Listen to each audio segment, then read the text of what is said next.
Well, hello. Welcome back to another episode of Dazzle's Discussions. We are here today with me, myself, of course, Blake, Dazaninator Xanadine. On my, oh goodness, is it left? We've got Mr. Carter Silky Mittens Asselford. To my right over here, we got Mr. Kevin, a BigBootyBode. And of course, actually beside me, running the stream, per usual, we got Max Skillos Garys, the god. What's up? Well, there's his hand, bringing it back in. It's been a while since we've been kicking here, so we thought, hey, new year, new season, new me. So let's bring it in. So, BigBootyBode, how's your holidays?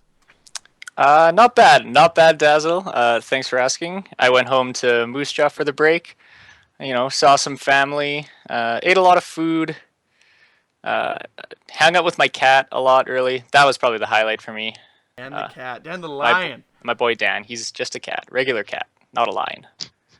But great guy. He is. How are you, Silky? How was your Christmas? Dazzle, it was good. I can't really ask for much more.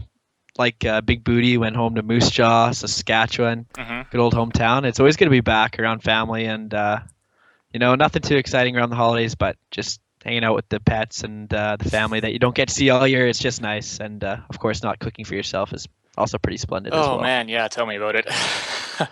Hey, I didn't eat craft dinner for like 2 weeks. How is it? How's your insides feeling? Is it cleanliness? Yeah, it was like a real good cleanse of my body. Hey, that's always good. How about you, Dazzle? How's your holidays? Yeah. Yeah, I can't complain. Got to hang out with my family. My sister and my nephew came down. So Right, that was cool. Uncle Dazzle. Uncle Dazzle, the little Dazaninator, coming to visit the young Dazaninator. Hang out with him, raising him, be my young prodigy. It's good. My mother bought me some TSM swag, so Wow.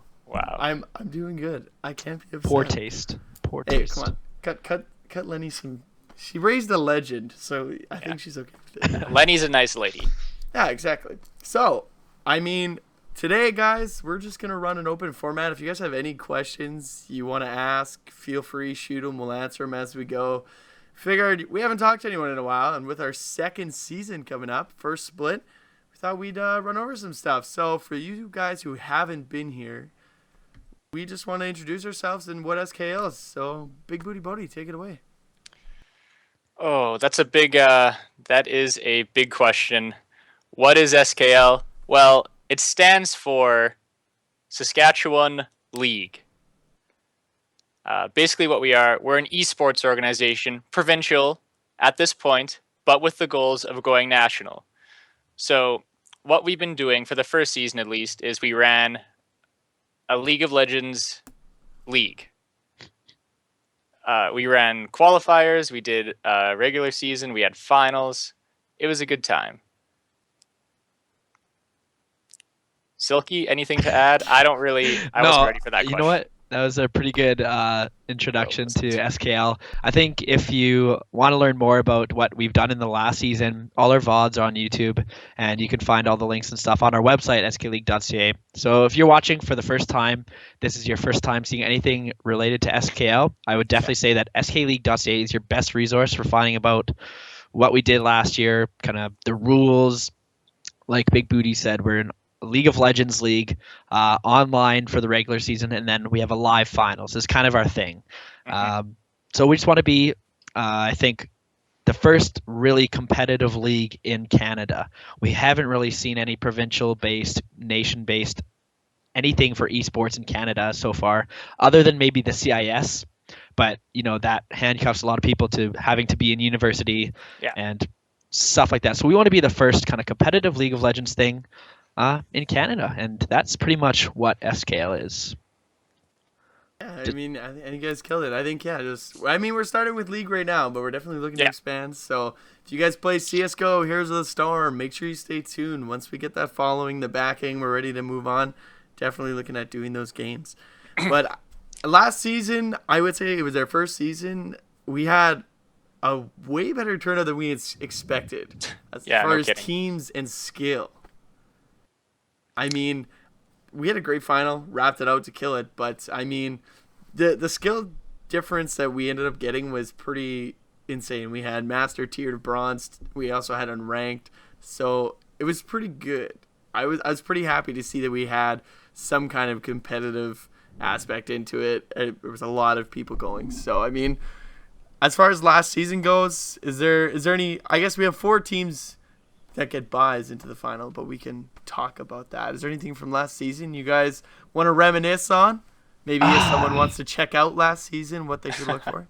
Well, to be honest, I think we went in with the hopes of getting just the most competitive we could get. We wanted like literally anything we could get. We wanted the higher tier players to sign up. We didn't, as much as we like want to cater to everyone, it's a competitive league. So we were kind of really hoping that there would be some really good players sign up, and we were not disappointed at all. I think one thing that people might notice going back to watch our videos is not like, like spectating bronze or bronze sub wars. It's literally, high elo players. These are some high diamond players, couple master tier players playing, and they're all just from Saskatchewan.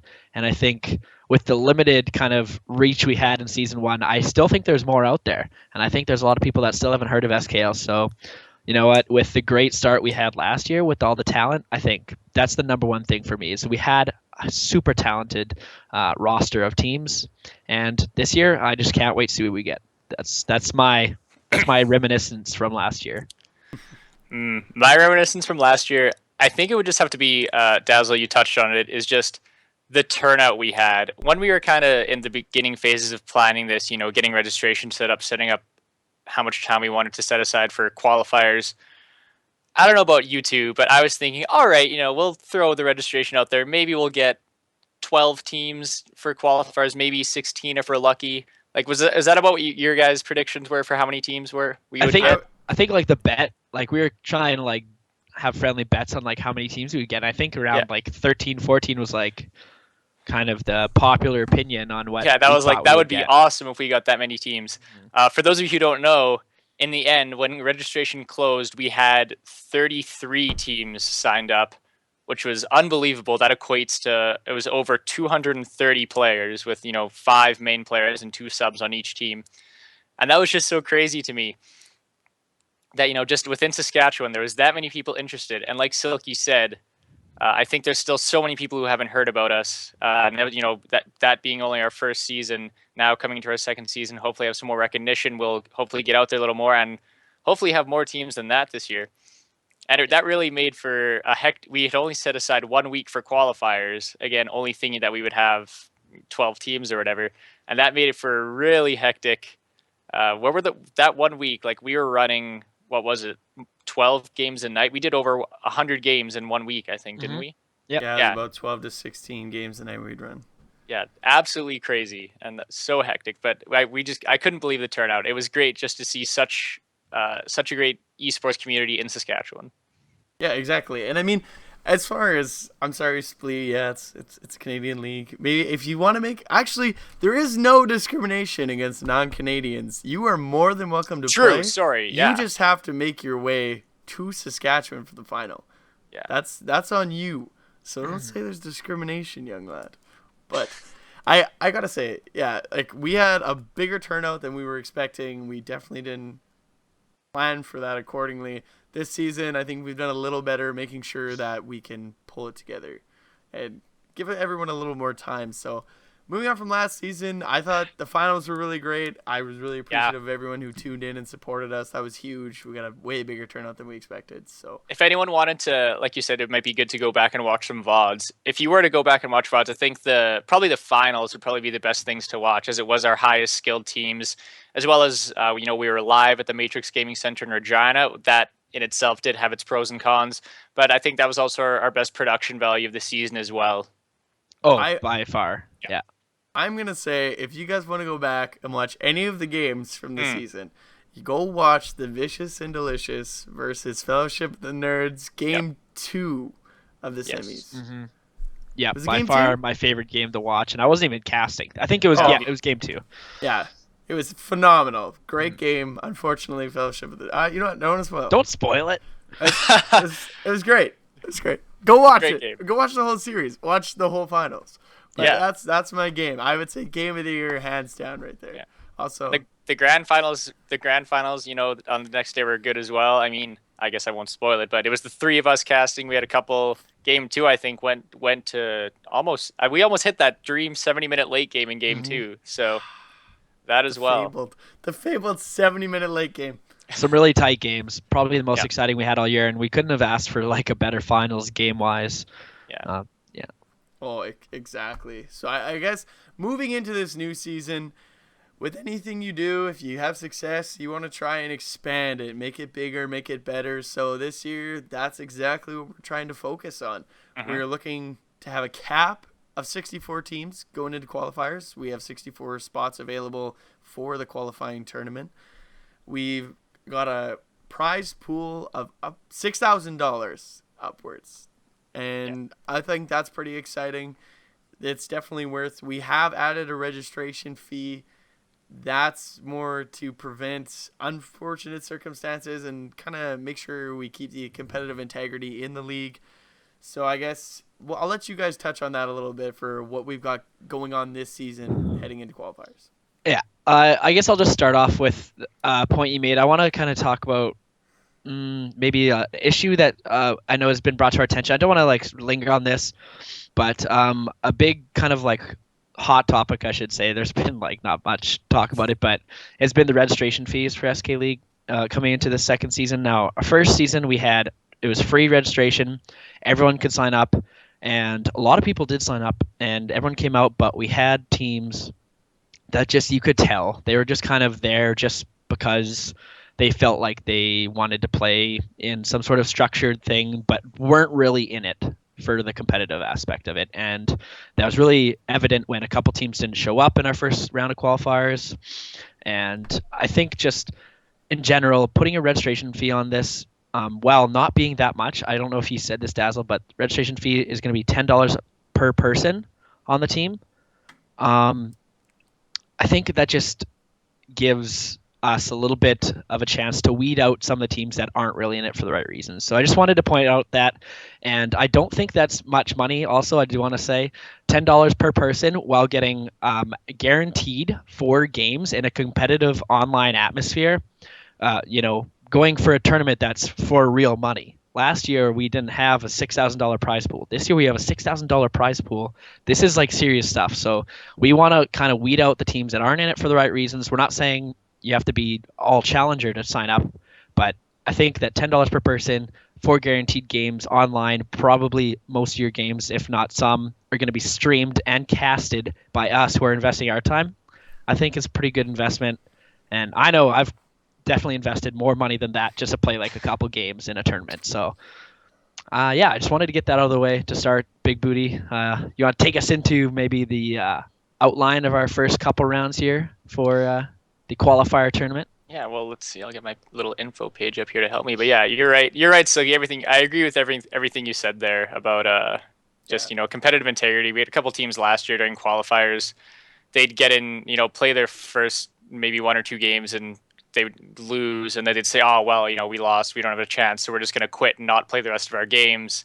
Yeah, and that put a lot of stress on us for having to rearrange brackets, and we had uneven numbers of teams. Then teams are getting buys, and it really just made things kind of a mess for us. So yeah, I just want to chime in one sec. That's my biggest thing is I don't want people to think we're trying to deter anyone from any kind of skill level. Absolutely not. It's mostly it's more just to make sure people, if you're going to sign up for the tournament, you're going to try all the way through. Like we want you to pay the registration fee to make sure you're committed, saying, hey, you know what, we're going to try all of our games. We're here to play. That's what we want. We don't want people to just be like, okay, we lost. We're just not going to play anymore because we can't make it. Because, I mean, the point of the competitiveness is you get better. You learn from your losses. Mm-hmm. If you just don't play, you have nothing to learn from. So we just want to make sure everyone's going to be there playing the games. I do want to chime in again. Okay, and the other reason that we're asking for registration fees this time around is that we do want to expand, and you can't expand for free, unfortunately. So we're going to charge a little bit of money for what I believe is our time, which is pretty, we're putting a lot of hours into this. You guys don't see it, but we spent lots and lots and lots of time preparing. So we want to expand, and we can't just use our own money and our own time to make this bigger. We need a little bit of help. So registration fees will cover some of that. It'll go into stuff that'll increase the production value of our stream, our website, anything like that, it'll go into new streaming computer, or it just goes into the prize pool. So it's not like we're pocketing your registration fees. We're not seeing any of it. It's going straight back into SKL. I do want to point that out as well. I'll be begging on the streets for money for food before I'll take it from your registration. In between casting games, you see us on the streets begging for change, basically. So go ahead. I would say, you can see it on our website that we say 100% of registration fees go to the prize pool, to the rest of SKL, like production value. So we're getting, us personally, we're getting none of it. So it all goes back into SKL to make it a better experience for you, the viewer, and or the competitor in the league. Exactly. And that's good. I'm glad we hit on that, because that's the biggest point I wanted to drive home, because I don't want this registration to scare people. We just need them to know that it's for the better good. It's not like we're like, we want to make money ourselves and steal your cash. It's all for you guys to try and make it a better experience for everyone else. So going forward, let's talk about the actual qualifying tournament. We have a very different setup this year, but I think it'll be a little more efficient for the amount of teams we're kind of expecting. So Big Booty, take us away. All right, I'll try and do a good job of explaining this here. So for anyone who wants to, are we posting the link to this so people can follow along, or no? Yeah, well, you can post a link, or we'll throw it up on stream here as okay, well, you can find the link later or now. It's all on our website as well. So what we're doing, it's called a Swiss tournament. Some of you may have heard it before. It's just kind of a different format. It's a little different from our qualifiers last year. So, and this will depend on how many teams sign up as well. The limit is 64. But it's in stages. The first stage consists of 4 rounds. Each match is a best of 2. And so what happens is there'll be pairings, and I'm really butchering this. Okay. Here, we'll jump in. We'll give you a hand here. So you're doing good. You're doing good. But you're going to the bracket here. So it's 64 teams. It's a Swiss style bracket, and we're using the slide format. Right. Yeah. Slide pairing. Yeah. Slide pairing. Thank you. That's the correct term for it. And essentially, we are just going to take them. Well, I guess we kind of split them. So the first place team, it'll all be seeded. Every team will be evaluated. We'll take the common ELO, I guess the average ELO of the team, and that will be determined where you get seeded from 1 to 64. And then from there, we will split it with the slide pairings. So if there are 64 teams, the first place team will play the 32nd team? 33rd, thank you. We'll play the 33rd team. So, and then 2nd and 34th, so on and so forth. So you might play a team that's either a little better than you, a little worse than you at the start, and according to your average ELO, not saying skill. And then from there on, it goes through. We found that'll be the best way to run the Swiss bracket, to keep the competitive integrity, make sure you're not, the first team's playing the last team, and then go inward. Seems a little unfair. Randomizing doesn't really make it fair. So going through all our options, we felt like this was the most efficient way to do it. I kind of want to gloss over, or just go over why we didn't do the traditional. Like 1 versus 64. I forget what that's called, but the 1 versus 64. It's like March Madness. What they do in March Madness. Yeah, exactly. I think, like, we all personally think that ELO isn't really like the best way to say how good a team is, because I should be challenger, but exactly. I'm not. Okay. But that's really all we've got to go off, so we have to go off of it. But doing this slide pairing, it just makes sure that everyone has kind of that, there's a 16 place kind of buffer for every single match in the first round at least. This will obviously change in the next couple rounds, but I think that's the fairest way to do it, so that just because the first team has a slightly higher average ELO than like the third or fourth, they get the easiest match hypothetically, but we can't really say that ELO and your ranked is going to be the deciding factor. So we want to make it even for everyone, kind of. It'll be a little bit different because in the other format, the middle of the pack teams will play like 17 versus 16 in a 32 team league. But in this case, I'll have to play a little bit harder match. So it's just fair for everyone this way. Yeah, to kind of try and to help visualize it, say just say in theory you're doing a tournament like this with slide pairing where 32 teams sign up, and it makes it easier to visualize if you split those 32 teams into the top 16 and the bottom 16. So you have the top 16, bottom 16. Now for the matchups, all you do is you just take that bottom 16 and you slide it up, and if you line it up right beside the top 16, then it's just the matchups are straight across. So number 1 goes against number 17, so the worst team in the top 16 plays against the worst team in the bottom 16.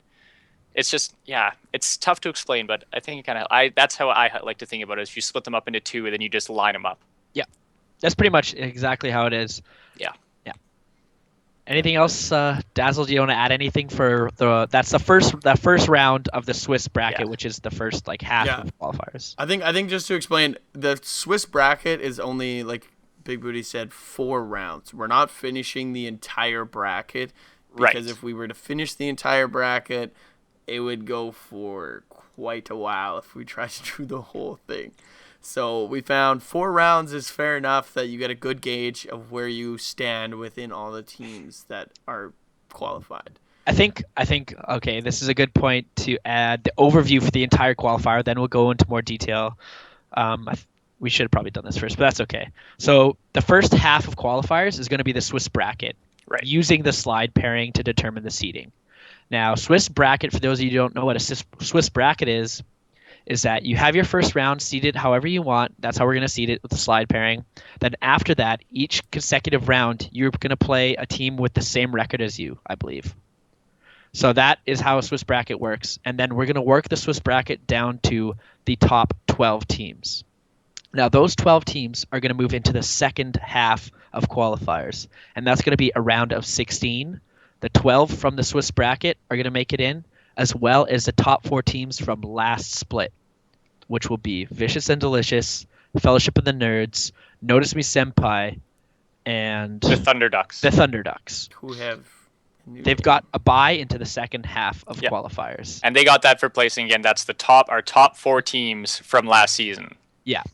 And so that's the kind of general overview. We'll talk about the round of 16 in a little bit if you guys have any more questions about the Swiss bracket or anything to add. That was kind of all over the place, our description of that. But if there's any more questions specific to anything about it, let us know. Yeah, and if you're watching this after the fact, not just live, you can email any one of us. You can email. It's just any of our names at SKLeague.ca. Yep. You can find all the information on our website. If you have any questions, ask us on Facebook about format. Twitter. On Reddit. Exactly. Reddit's a good spot. Any of those things, just get in contact with one of the pretty admins. easy to get a hold of us. Yeah. I mean, add us on You can League come to my house if you want. Find us on League. Do whatever you want, man. Just if you have any questions, make sure to hit us up. But that's the important thing is with Swiss bracket, you're pretty much always playing a team that has the same record as you. It's not like you're going to be like 0-4 playing or 0-3 playing a 3-0 team in your last game. It's always someone who's either won or lost the same amount of game as you. Yeah. So you'll always be kind of gauged against the same team of skill level. That first round might be a little different, but going forward, it should be good. Yeah, it should get tighter and tighter as it goes on. And then once we have the top 12 teams, I think that's after 4 rounds of Swiss bracket style play, then we'll move those 12 over to our second round. And I think we should just talk about the timeline here a little bit as well. Yeah. So it looks like, as far as timeline goes, as we said, the Swiss bracket is only the first half of the qualifiers. So that's 4 rounds. Those 4 rounds will go from January 25th to February 4th. So, and each round goes 2 days. So, for instance, round 1 is January 25th, 26th. Round 2 is January 27th, 28th. And then round 3, then we have a little break, and then round 3 is February 1st and 2nd, and round 4 is February 3rd and 4th. Pretty straightforward, and then we also have days set aside for tiebreakers if required. So as you can see, even just by that, we have set aside a lot more time for ourselves to do qualifiers than we did last season, which is definitely going to make things easier for us and you guys as well. Yeah. And then I guess, that's the first round. That's the first half. That's the first round. So I guess let's move on to the second round.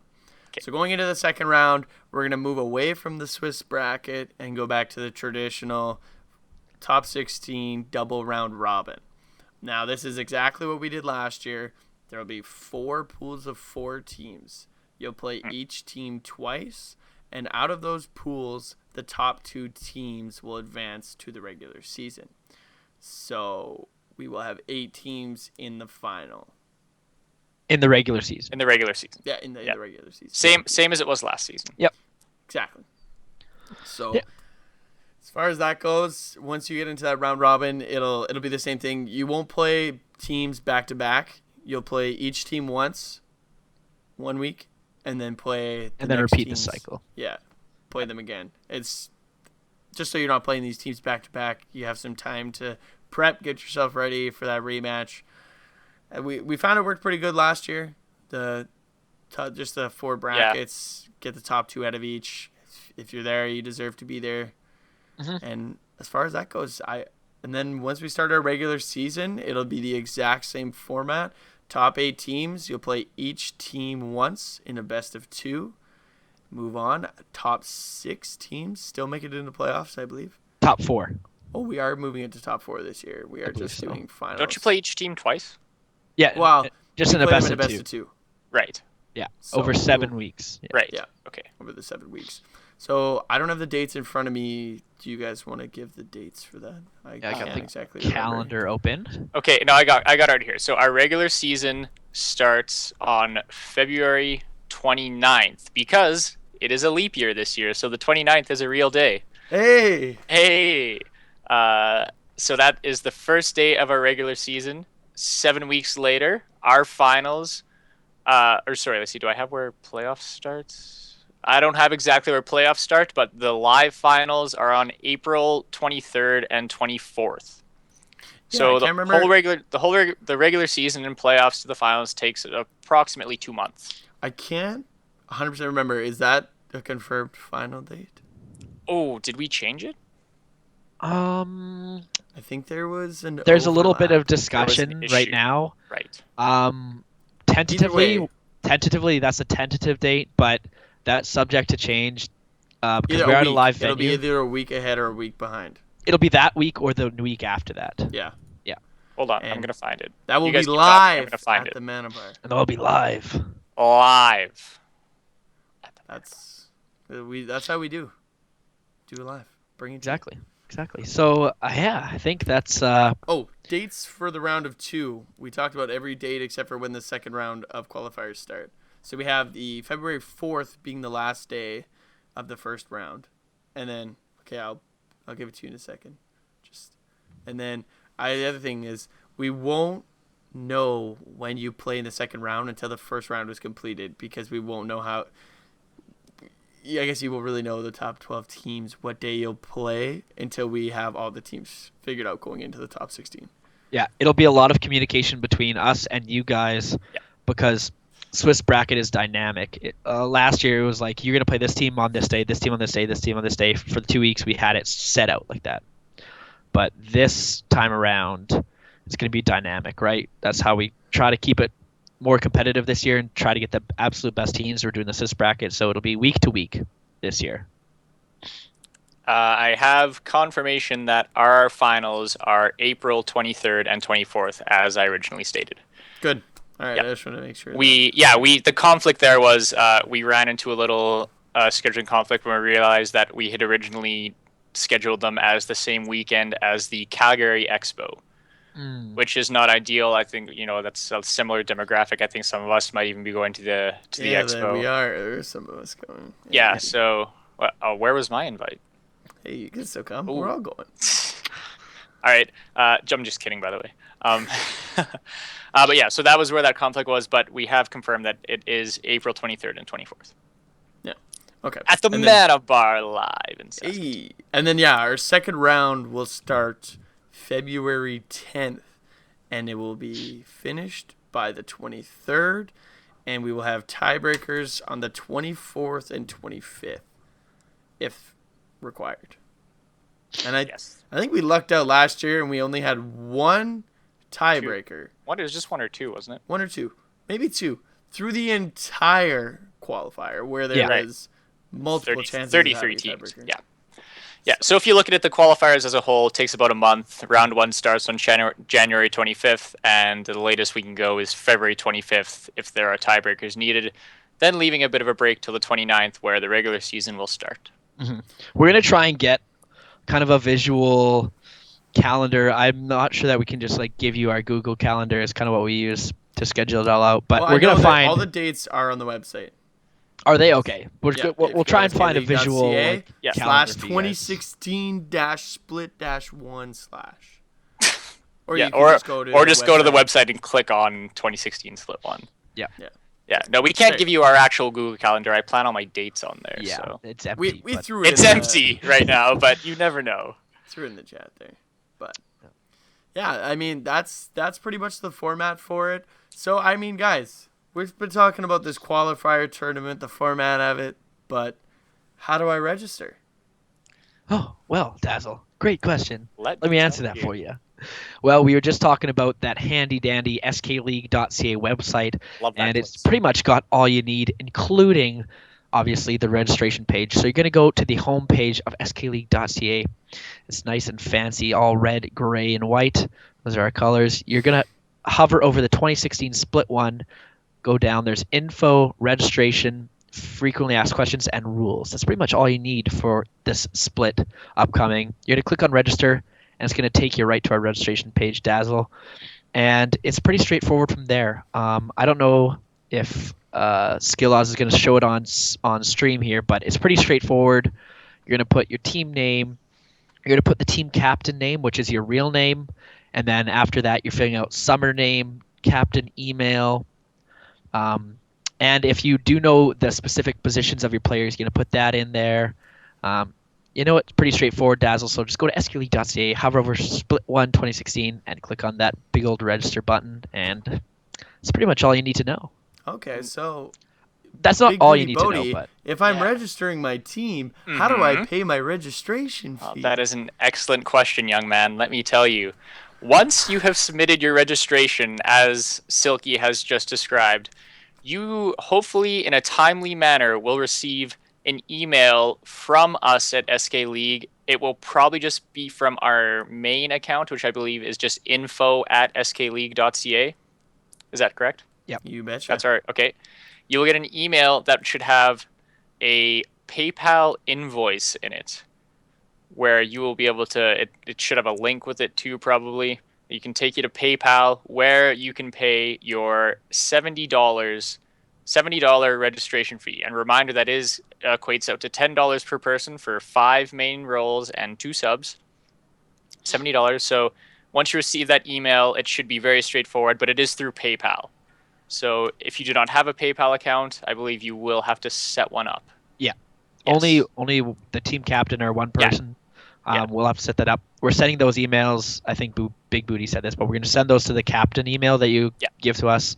So after you register, don't just like forgive and forget or whatever, and wait till the first day of qualifiers, because you will have to pay that before we like put your name in for a qualifying bracket. Yeah. And we will be making sure that teams have paid a couple days before qualifiers, or else not much we can do. We might extend the pay period, but bottom line is, if you don't pay, you can't play. Yeah, we're not just gonna. We'll actually be checking. We're not just gonna, Yeah, I'm assume not that sure if we're everyone's going to allow payment through qualifiers.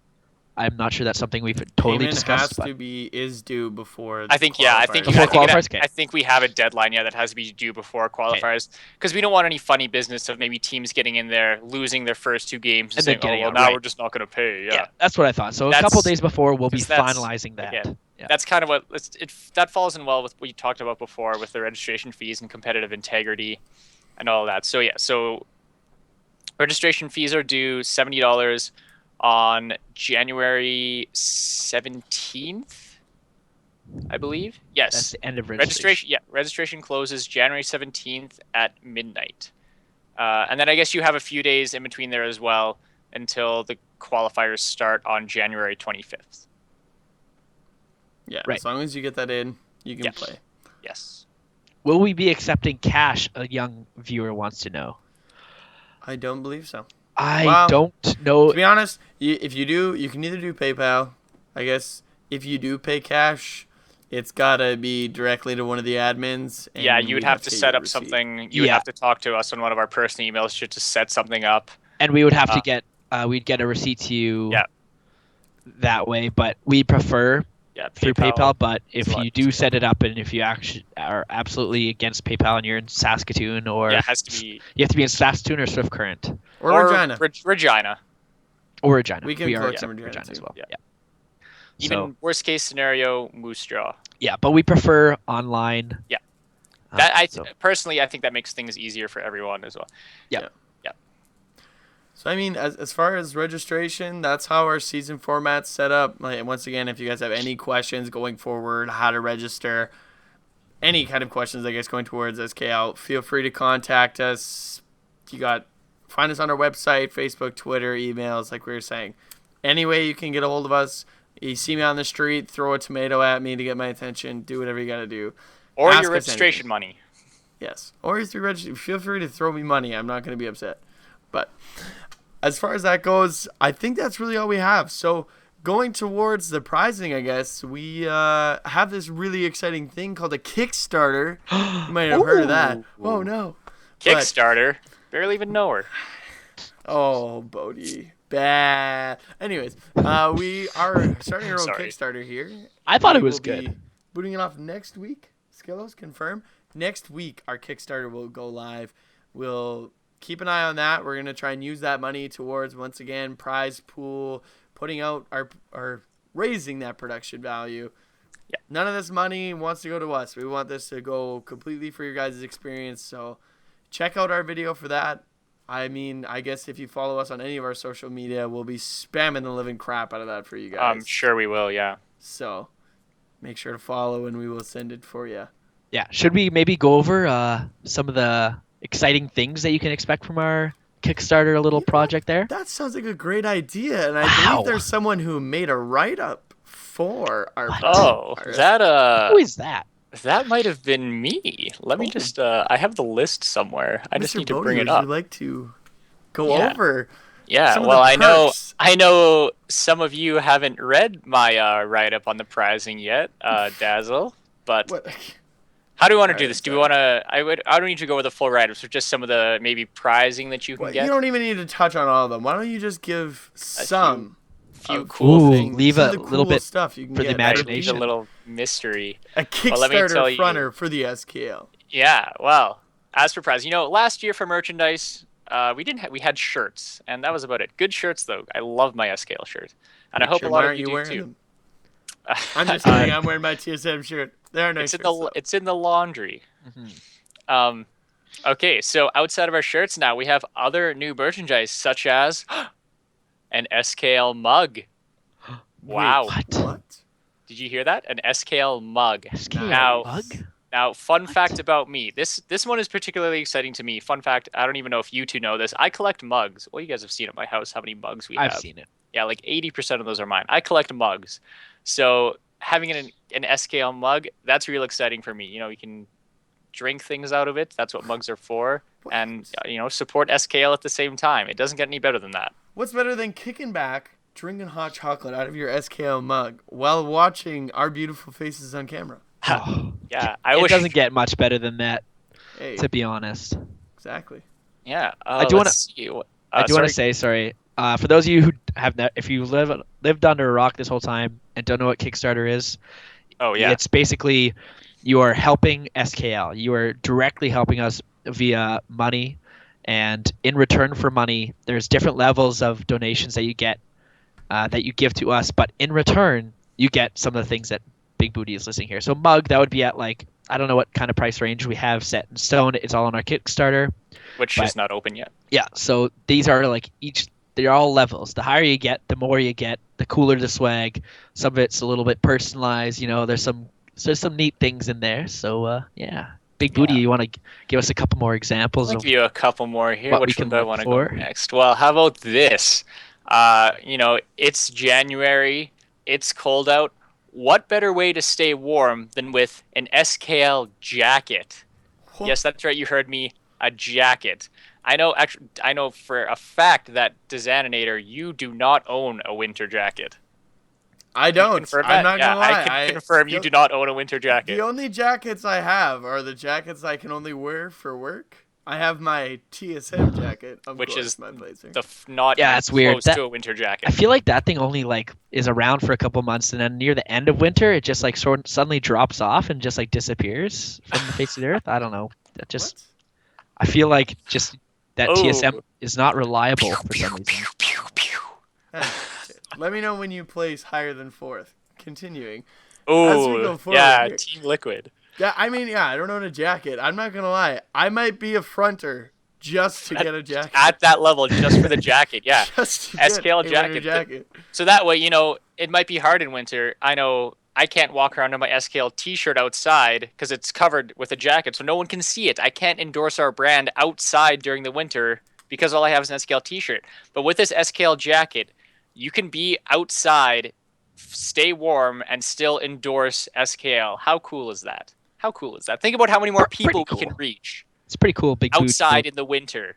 Maybe some homeless people. I don't know. Someone stops you on the street and says, "Hey, man, that's a cool jacket. Where'd you get it?" And you go, What's SKL? "Well, I backed SKL. I'm actually a champion of the Split 1 Season 2 of SKL." Brag about it. We'll put your team logo on the back if you win.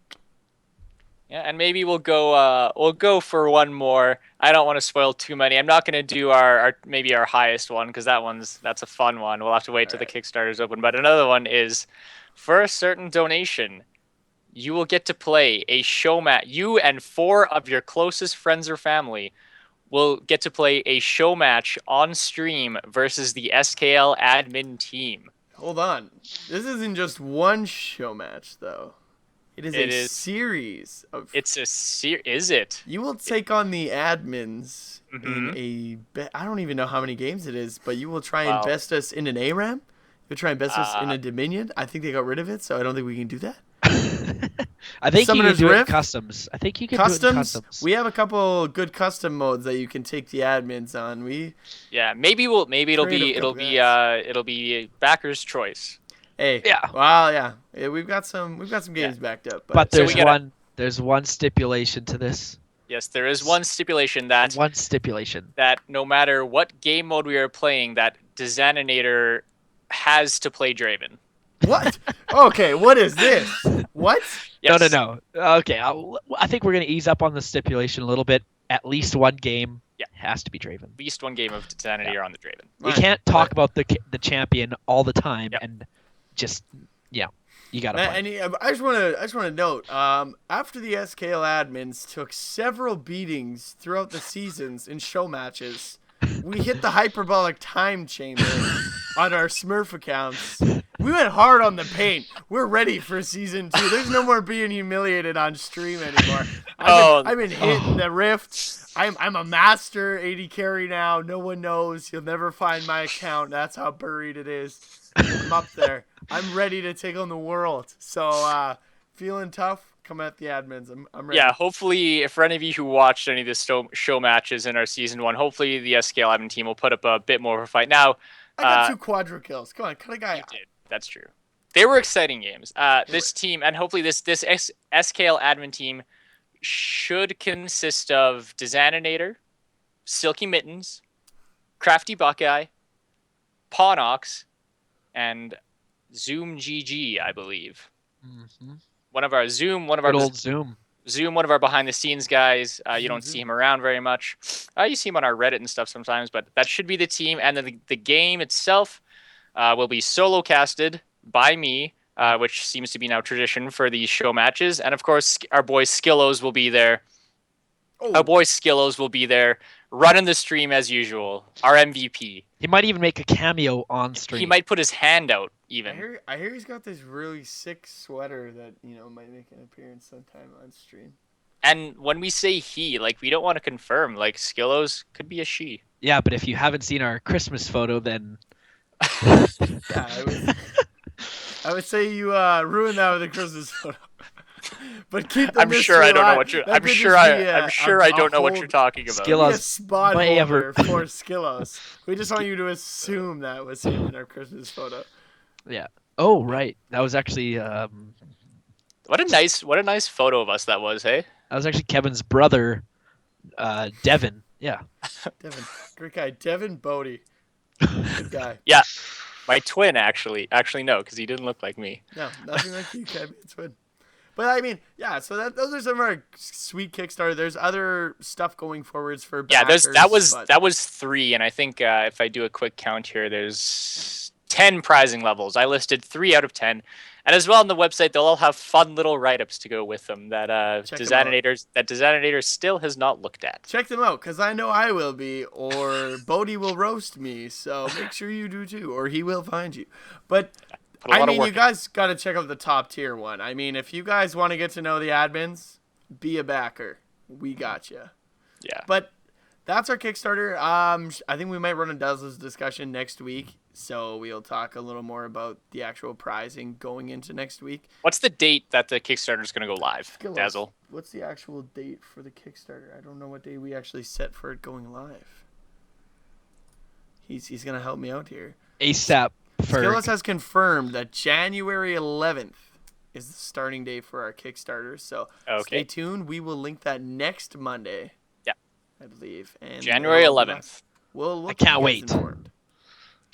Pretty good at staying on top of that. I want that mug. I need a jacket. Me too. I gotta add that mug to the collection. I mean, yeah, and if you guys want to hear us sing, you got to make sure we're on stream. That's another one. If you're new to SKL and you want to go back and watch a VOD, I can't, honestly, I can't tell you what game it was. I don't remember. Notice Me Senpai versus Land Before Time? I think so. Yeah. I think it was like maybe week 4. 5? Week 3 or it was week 3 or week 4. No, it was like, week 4, week 5. I'm going to find it. Okay. Silky's going to look for it. Yeah, that was a good one. But that's pretty much all we got for you for SKL this week. When we have registration going forward a little more, hopefully some questions roll through, we'll be able to touch on it more. But that's the format. That's who we are. Check out our Kickstarter when we kick it out next Monday. Not this coming one, but the one after. As far as that, I guess competitive esports. We love to talk about it. LCS, again. LCK, LPL, LMS. It's all starting up again, boys. OC? And I can tell you, I will confirm right now, this is probably the most hyped I've been in a preseason ever. CIS? ICS? Sorry. I'm just get this guy out of here. Obscure regions now. Get this guy out of here. But I mean, we're going to stick. Well, I mean, if you guys want to talk about other regions, but I want to talk about NALCS. I will state right now, I think this will be the most competitive split North America has had to date.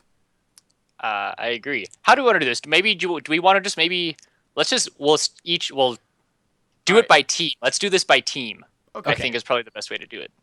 Well, you start. You start with whoever you want to, Dazzle. But I have a feeling of where this is going. No, I'm not going to start there. I was like, I guess we'll start. Tip's roster completely annihilated. Yeah, actually, I think today we got their roster. I know Silky had to look at it. So Silky, you want to pull that up and talk to us? I know Tip. It used to be Impact, Rush, Gate. / Xiao got boosted for boosting. Booted Apollo. for boosting. That's what I meant to say. Apollo. Dang it. But he's gone. Apollo at AD carry, and I believe it was Adrian at support. There's no one left. 1 or 2 games. Gate is still wrong. Gate. Oh. Okay. Do you want me to go over it? I would like you to talk to me. Threw me under the bus. I actually, hold on. I'll look at it right now. I heard a little bit. I don't know the specifics for Impulse. I have it up. Okay, you have it up? Okay. Yep. Okay. Yeah, you go for it. You take it. All right. So Team Impulse, we went over their former roster. Their new roster, the only remaining player is Gate. Now, Gate, he mostly played mid lane for Impulse in the summer split when you were playing Xiao, but he will now be moving to the support role, where I think he might have played there for a week for them as well. So Gate is their new support. Their AD carry will be Don't Mash Me, or I believe that's MASH for short, right? MASH, nice. Yeah, so MASH, former AD carry for Coast in the 2015 spring split, if I'm not mistaken. Anyone? I think so. Yeah, He was playing with Sheep, right? Yeah, it was Coast. Yeah. It was Mash and Sheep. Yep. And then he was on. I forget which challenger team he was on, in the summer split. But yep. So Mash is their AD carry. So he's the only one who's been him. He and Gate are the only two who have been in the LCS before. And Mash played for Coast way back in the day, correct? No, it's 2015 spring split. No, I know. No, but he also played in the LCS for Team Coast first split, season 3. Oh, really? He's their AD carry. Well, he also played Coast. He also played ADC in the LCS for Coast in the 2015 spring split. Yeah, in the Challenger Series, right? No, Or were they- Coast was in 2015 spring. Did he play for them again? Yes. Oh, goodness. Maybe I'm confused. Oh, gosh. Yeah, continue. All right, going on. So those two. Now the rest are all rookies to the LCS. Looks like in the jungle they will have Proxin, whom I have never heard of before. He's originally from Korea. Previously played for a team called Detonation Focus Me. Again, not a team that I have heard of.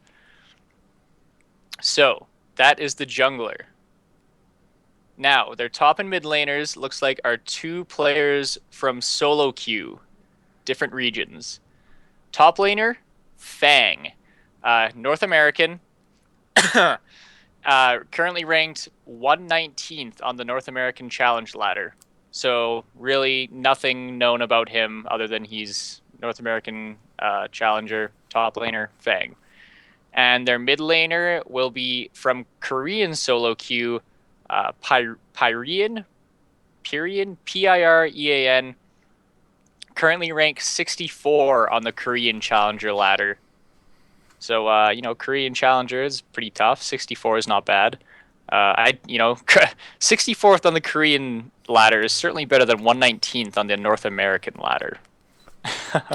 Beats nothing on Diamond 5-0 LP. All right. Looks like they're looking for a coach, and so it looks like they tried to get Leviathan, to former Gambit coach, to coach them, but and Canadian as well, I think. Isn't Leviathan Canadian? I have no clue. Couldn't confirm for you. Could not confirm. All right, I'm pretty sure he is. I'm pretty sure Leviathan's Canadian. Anyways, but they're still looking for a coach. So that's Team Impulse, and if you ask me, that is auto relegation quality team. Wow. All right. Fair enough. All right, yeah. Well, I'll respect that opinion. I don't think I know enough about this team to say anything. I'm going to agree with you that I don't know if they'll be auto-relegated, but they don't sound like they have the greatest roster. Mashme's a really good AD carry, though. Is he? He is. I mean, you can't take someone's performance on a crappy team and just assume they're garbage. Okay, that's fair. But I don't feel like he's ever played on a team that's really allowed him to be as good as he potentially could be. All right, fair enough. But Fair enough. I don't think they have like a top tier roster. I would say they are Not definitely even a bottom-tier close. team. Yep. I mean, Silky, what's another team you're looking at this season? All right, yeah, that's moving having on. changes? well, it's interesting. So I guess my favorite team and the one I'm probably most looking forward to is actually no, I lied. My favorite team's Liquid, but they're not the team I'm most looking forward to. To be honest, Hi, Twiggy. I don't know, guys. I honestly don't know. Pick a team. Pick a team to look at. Okay, let's talk about. Okay, I'll just take the easy one here. Immortals. I think Immortals, This is a fun one. previously teammate, sold their spot. Now Immortals Esports, they've got a great roster. They have probably the top 3 roster in the NALCS this year. Of course, we all heard about the Huni Reignover Exodus from EU coming over to NA, wanting a little bit more money. That's I guess. Skrilla. That's 6 Skrilla. Yeah, and they picked a pretty good organization. Sounds like they've got some decent backing for this organization. I'll just go over the roster real quick. We don't want to take too much with all these rosters because there's so many good ones. But Sorry, Immortals, I talked about Impulse for too long. yeah, Huni, Reignover, Poe Belter, Wild Turtle, and Adrian. That is like a high caliber player good in roster. every single position. Now, this team I think is highly dependent on whether these teams can actually come together and play well. But if they do, this is going to be a top 3 team, probably, if not the best team in NALCS. So I think Immortals is my team to watch, my most excited. Can't wait to see them play together for the first time. I'm still Sorry, going to go stand by ahead. my statement that I think that Wild Turtle is still one of the most mechanically. What? Oh gosh, I'm falling on my train. One of the best mechanical players in North America, if he can actually step up to it. I honestly think he is the most mechanically inclined player, 80 carry anyways, in North America, if he plays properly. Like, he's just completely inconsistent. You never know if the guy's going to play well, if he's going to jump into a team 1v5 and die. I love the play style, but he's completely unpredictable. But that roster sounds unreal if they can pull it together.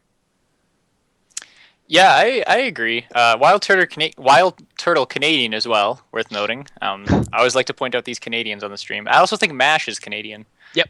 Which we did not mention. I think a point where Immortals might make or break is the mid lane in Pobelter. Now, Pobelter is definitely a solid mid laner. You know, he performed well for CLG last season. And before that, he was on Winter Fox, but that was a dumpster fire.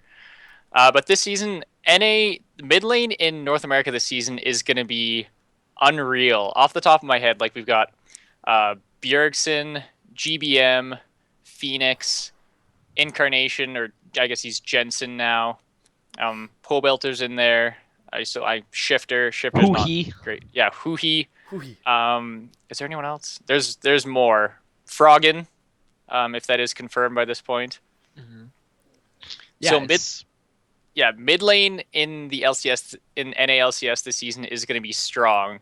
So that's the only point where I think the team might, if Pobelter is going to need to keep up with the rest of those heavy hitters in the mid lane. Also, well, if you're mentioning Canadians, I'm pretty sure Pobelter's Canadian. Pretty sure he's from Vancouver. Is he? I'll check it right now. You can feel free. Pretty sure he's from Vancouver, but Shifter's Canadian. United States. So is he? Are you sure? Yeah. I don't think Pobelter's Canadian. Dazzle. I like to keep track of my Canadians in the LCS, and I don't think. All right. I won't even go there. I'll trust you guys. Anyways, all right. Going forward, pick a team. Immortals looks good. Let's touch on the newcomers, Renegades.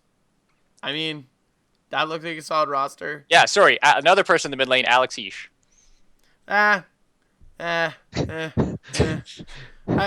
He's there. Okay, let's go with the roster, and then I'll talk about this. All right, so to be honest, I'm trying to think. I don't remember who their top laner is. RF Legendary. RF Legendary. Yep. We have Crumbs in the jungle, Alex Ish mid. Freeze. Freeze. I was like, has it been confirmed yet? No. Okay. Still waiting. Their support. Ramelia. All right, Ramelia is their support. I thought she was stepping down. Nope. She's stuck with the team. Okay, and Ramelia's support. Yeah. I don't even need to get into this. I'm a huge Freeze fanboy. One of the only ones who will still pick. I wonder why. Game. Yeah. You know what? The fact that the guy gets it banned against him, like literally they play against Copenhagen Wolves, and they're like insta-ban Draven because Freeze is a one-man wrecking ball. But I like the roster. I don't like Alex. Okay, I don't think Alex Ish is bad. He's definitely just not as good as he used to be. He's not as dominant as he used to be back in like season 3, season 2. You never know. We could see a resurgence. It happens. It's true. But RF Legendary, he's definitely. I only saw the guys in Italy player because that's all I used to play was Nid top. So I was like, okay, I don't know much. And then I started watching him play with Renegades. He looks pretty good.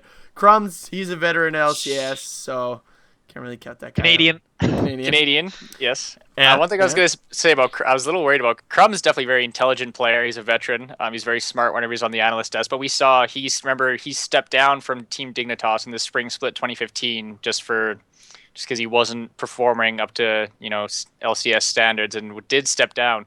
So hopefully he's had some time off now. So hopefully he'll be coming back. And I think that also had to do a lot of speculation with not working well with the team. Right. Yeah. Dignitas had some problems. Yeah. So Still maybe does. this roster, him and Monte Cristo seem buddy in their little strategy game, I guess. Yeah. True. Also worth noting that as Monte Cristo, is he the owner of that He's team? a co-owner. Yeah. Co-owner. Okay. So they've got some smart people in that organization. Yep. Absolutely. Yeah. So they definitely should know what they're doing. They got the backers for it. So big I'd booty. call them mid tier. I would call them. I don't know. I'm not sold on this Renegades roster. I'm like 6 to 8 region, 5th even maybe. Yeah, they just have. It's just the thing is NALCS is so dang good this year that I think they're a weaker roster compared to other rosters. But yeah. Well, since it seems like we're kind of hanging with kind of more bottom-ish teams before we get to the bigger ones, so we can kind of run through these. Team Dignitas, a staple in NALCS, definitely not as strong as they used to be. I believe their roster this year, I always get the two mixed up, the top and the who's top and who's jungle, but it's Smitty J. And that's the top, yeah. Okay, Smitty J is the top, and the jungle is Kyrie. Is that how you pronounce it or something? Kyrie? Kyrie? Yeah. Kyrie? Okay. Those two are both European solo queue / challenger players. We saw a bit of them at IEM Cologne, but really not enough to make a firm judgment on how they're going to be. But just, two European solo queue players. It's going to be interesting to see how they turn out. The rest of the roster is a little more well-known. Shifter, he's been with the team for a while. I believe ever since Skara stepped down, right? Yep. Yep. There was a little bit of golden glue and stuff in there. Golden glue. Yeah. Classic golden glue. So we got Shifter in the mid lane, Canadian. But definitely, as far as if Pobelter was going to be a problem in the mid lane for Immortals, then Shifter is going to be an even bigger problem for Dignitas in the mid lane going up against the rest of these strong mid laners coming to NA. He's really going to need to step his game up if Dignitas wants to perform. And then in the bot lane, we have Apollo, who I think people are actually really underrating. Apollo has actually been one of my favorite players in the LCS. Not really when he was back, when he was Wiz Fusion, but on Impulse, I think he was really underrated. I mean, he didn't have to do much because he just really cleaned up for all the aggressive, rush and impact in Xiao Xiao. But I just think he was very consistent. He was always there and he always did his job. So I think when people are talking about the new Team Dignitas roster, I think people are really underrating or undervaluing the acquisition of Apollo. He's a very strong positional player, and when he was with Fusion, when he played with Coast, he was definitely the weak link of that team. He was not very consistent. I think he still holds the records for most kills in a single game at NALCS, and he set that with Coast. Did he? But yeah, I think so. He had like 17 kills in a game or something. Holy shite. Yeah, it was back when he was not good. And everyone was like, who is this guy finally showing up last game of the season? But the improvement he had from when he stepped down from Coast and then came back was huge. Tip. Because when I saw he was on Tip when he came back, I was like, dude, Wiz Fusion's garbage, or Apollo since he changed his name. I was like, these guys, he's garbage. I don't want to watch this guy, but he stepped up big time in that team, and I thought he made a huge impact on it. So I agree with you. I think he is undervalued on that Dignitas roster. Yeah. Whether they're top tier, I don't think so. Yeah. But I think he'll be an upgrade from Core JJ. I agree. And then of course we'll get down to their support. Kiwi Kid, been on Dignitas for a couple splits now as well. He's often seen as pretty weak, and I don't know if I can really disagree with that. He's had some clutch games in some of their, I believe it was in the spring relegation tournament. He had some real clutch games on Alistar, I think. And he really much single-handedly carried them out of carried them out of relegations. Yeah, so while maybe not the strongest support, definitely a guy who can show up when it matters and has been on Team Dignitas for a while, so knows the infrastructure, and hopefully will synergize well with Apollo. But all that being said, again, this is a team I think actually I would probably definitely bottom tier. I would say even below Renegades, I think. Coming into this kind of week, I was going to say that Team Dignitas, Team Impulse, and Echo Fox, who we learned, Rick Fox, the former basketball player and basketball analyst, Canadian, bought a team, and we were just like, oh, there's no way he can field a roster and have it be competitive. But you know what? We got that spoiler this week, I think just a couple days ago or yesterday. And I think they officially announced it today. Did they? No way. Maybe? I don't think they did. I was on Reddit. I don't know. I'm pretty sure it's just in the chats. No, there's an article on the Daily Dot here. Yep. So I'll read what Zermally put here. He's got top lane being KFO. Jungler, we've got Hard. Mm-hmm. Mid, we got Froggen / Corey. AD carry is Keith, and the support is Baby. All right. So you want to talk about that there, Silky? Is that confirmed here on this Daily Dot article? I think we can say for the most part, yes. Oh yeah. Okay. Yeah. Keith, Hard, Baby. Okay. Yeah. You know what? And that is a really strong roster, to be honest. I just from top to bottom. I don't know much about KFO. I don't know. I've heard he's a beast in Korean solo queue. Yeah. So just going off that, obviously Korean solo queue. It's nothing to bat an eye at. Specifically his Irelia. Rush used to be just a Korean solo queue player, the top solo Faker queue player, just and used look to be at a him. Korean solo queue player. Yeah, exactly. So obviously great talent. Hard played on Cloud9 Tempest back in the days of like it was solo and top lane Hard, Yusui, and who was it? Load and Sheep, right? And that was a really good challenger team that fell short of the LCS, but super. I think just overall solid jungler. Obviously, do we have to say any more about Froggen? Yeah. No, we don't. It's he's Froggen. an NA, which is he's weird. It's so weird. And just adding to that incredible mid lane pool in NA right now. Yeah, that's unbelievable.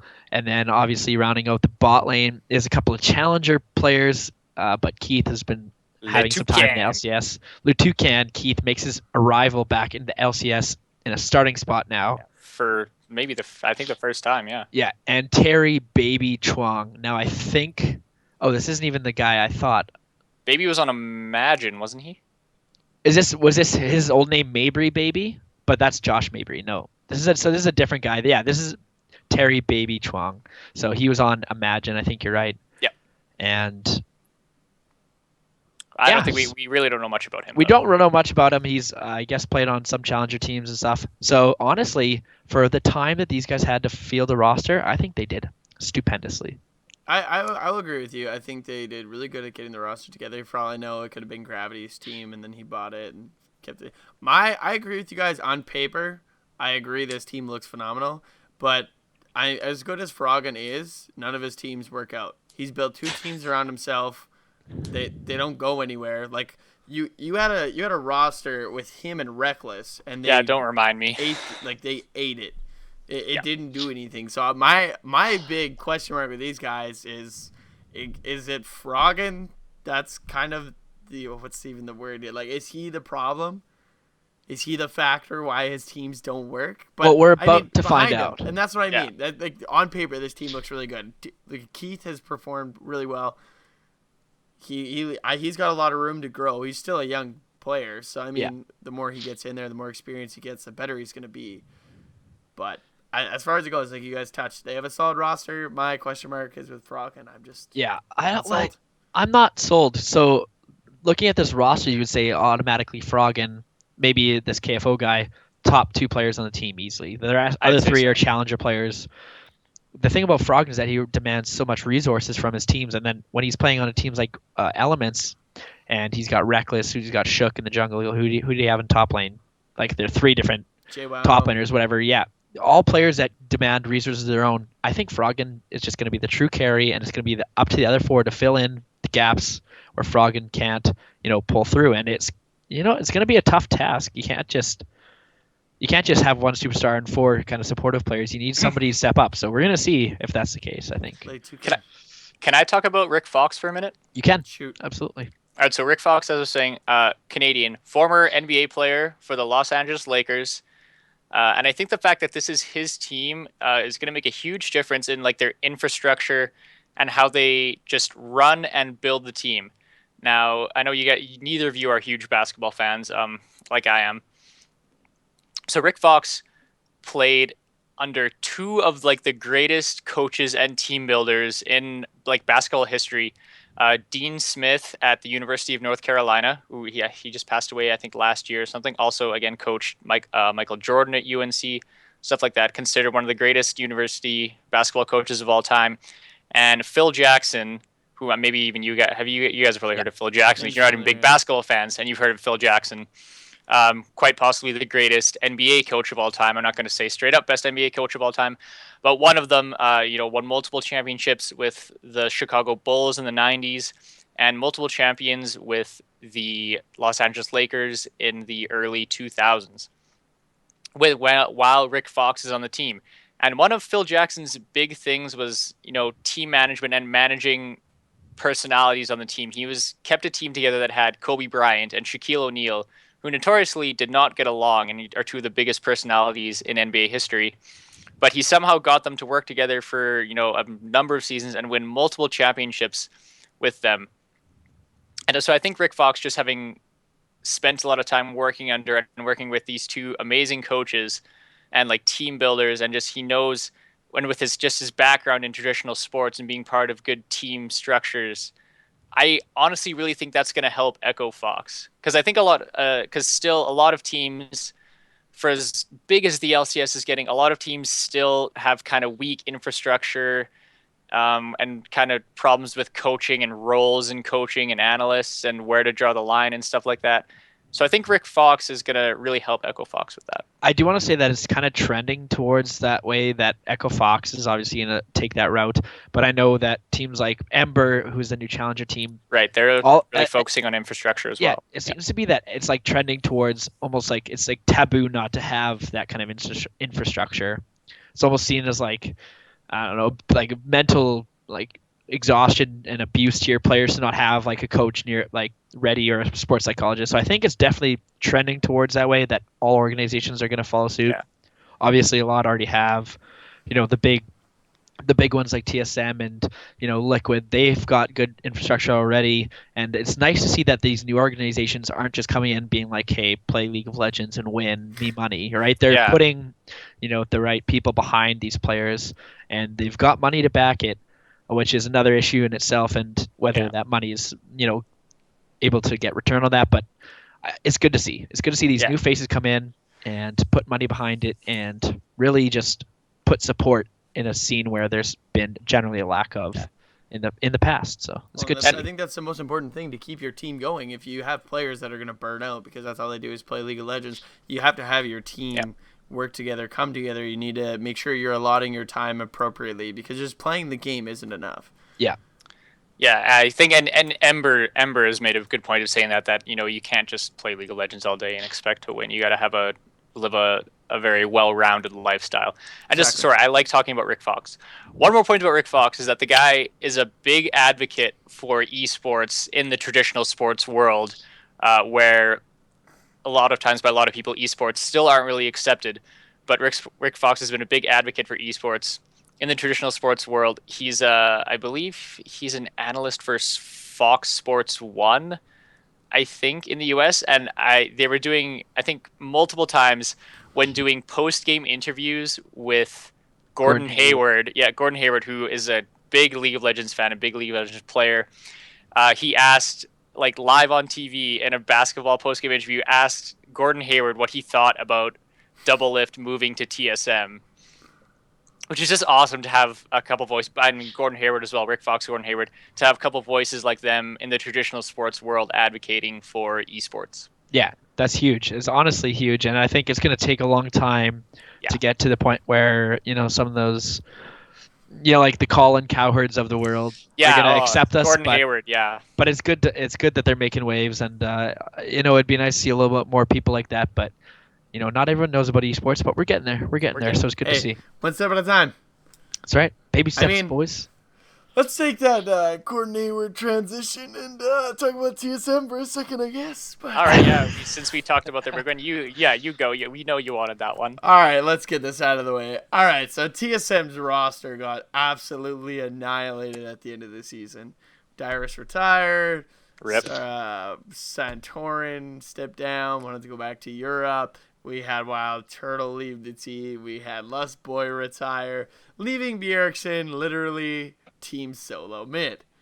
What? No, hey, advantage didn't have to 1v9. He could now 1v5. Now I'm gonna get all that garbage out. So going forward, we have Hanser replace it. Dyrus in the top lane. We have Sven Skaren coming in the jungle. We have Double Lift coming in for AD carry, and somehow, out of the brink of nowhere, Yellow Star joins TSM, and still blows my mind. I'm baffled. I'm not gonna lie. I like the roster. I think Hanser is a very good player. I So think do I. he can play the defensive. He's a very versatile player. He plays whatever he needs. I think the key point that you brought up, Silky, I liked earlier, he doesn't require a lot of resources because Bjergsen does. He's that carry of that team. And So does I Double. like the fact that he's up there. Actually, I want to correct you there. Bjergsen is one of the carries that actually, it's a myth that he uses a lot of resources. He actually has like the highest, I think it's like, I don't know, I heard Loco talking about this, but he gives the most for getting the least. He's actually one of the carries that gets the least amount of resources. The gold Right. share for him is only like 29 or something, which is like extremely low compared to other people like Double Lift who does require a lot. So sorry, Dazzle. Just want to correct No, you that's there. true. I mostly just meant Santorn's time. I mean, that guy just basically said it. But You're right. I mean, You're right. There's other resources than just gold and stuff. Yeah. Yeah, sorry. But, I mean, and then that's me being a big TSM fan. I don't know how I don't like Sven Scared. Okay, the pickup I think they did okay, but I think they could have allotted that better. I was still secretly like rush, but he wouldn't have fit in the team. No. Sven Scared's, I think he's a good player. I just don't know if he can go back to how he used to be. Like I think it was towards the end when he was playing on an SK, like he was the only one doing well. Yeah. But I still don't like Sven Scared that much.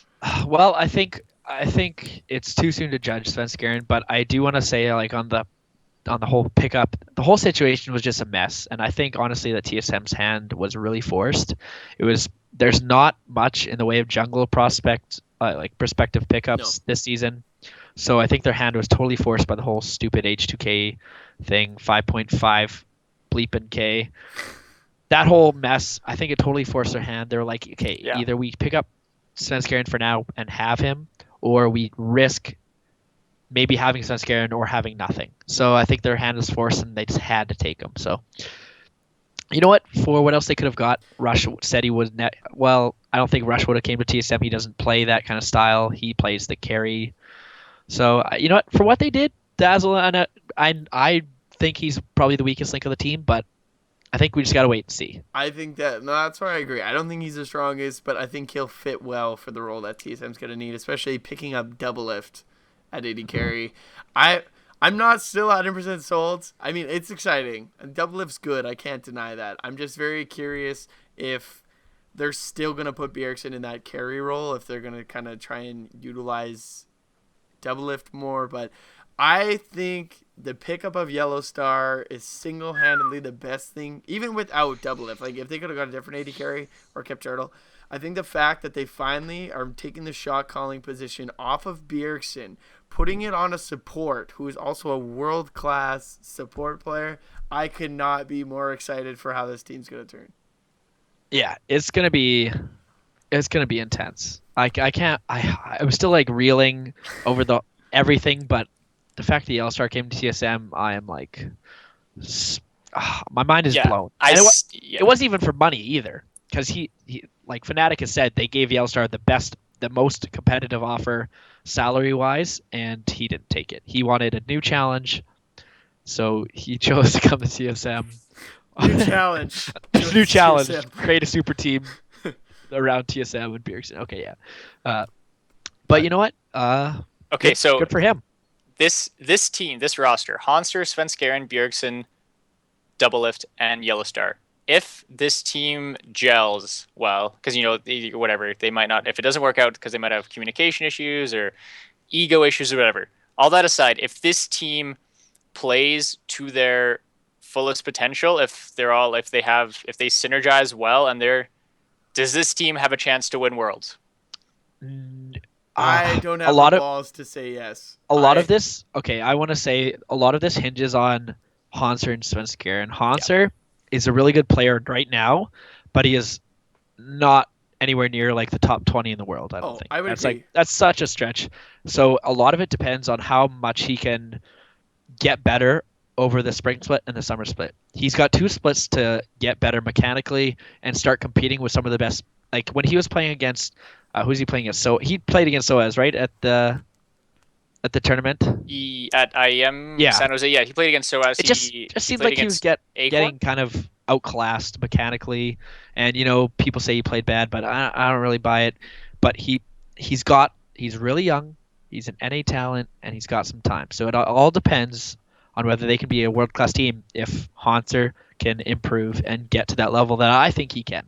And it's up to Svenskeren to not suck. But at San Jose, when they played LGD, whoever was playing top lane for them, I forget if it was Acorn or Flame, but he did.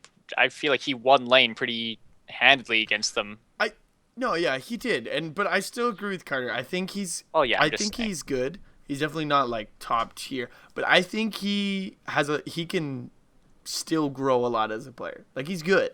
There's nothing wrong with that. I just think he does still have a lot of room to grow.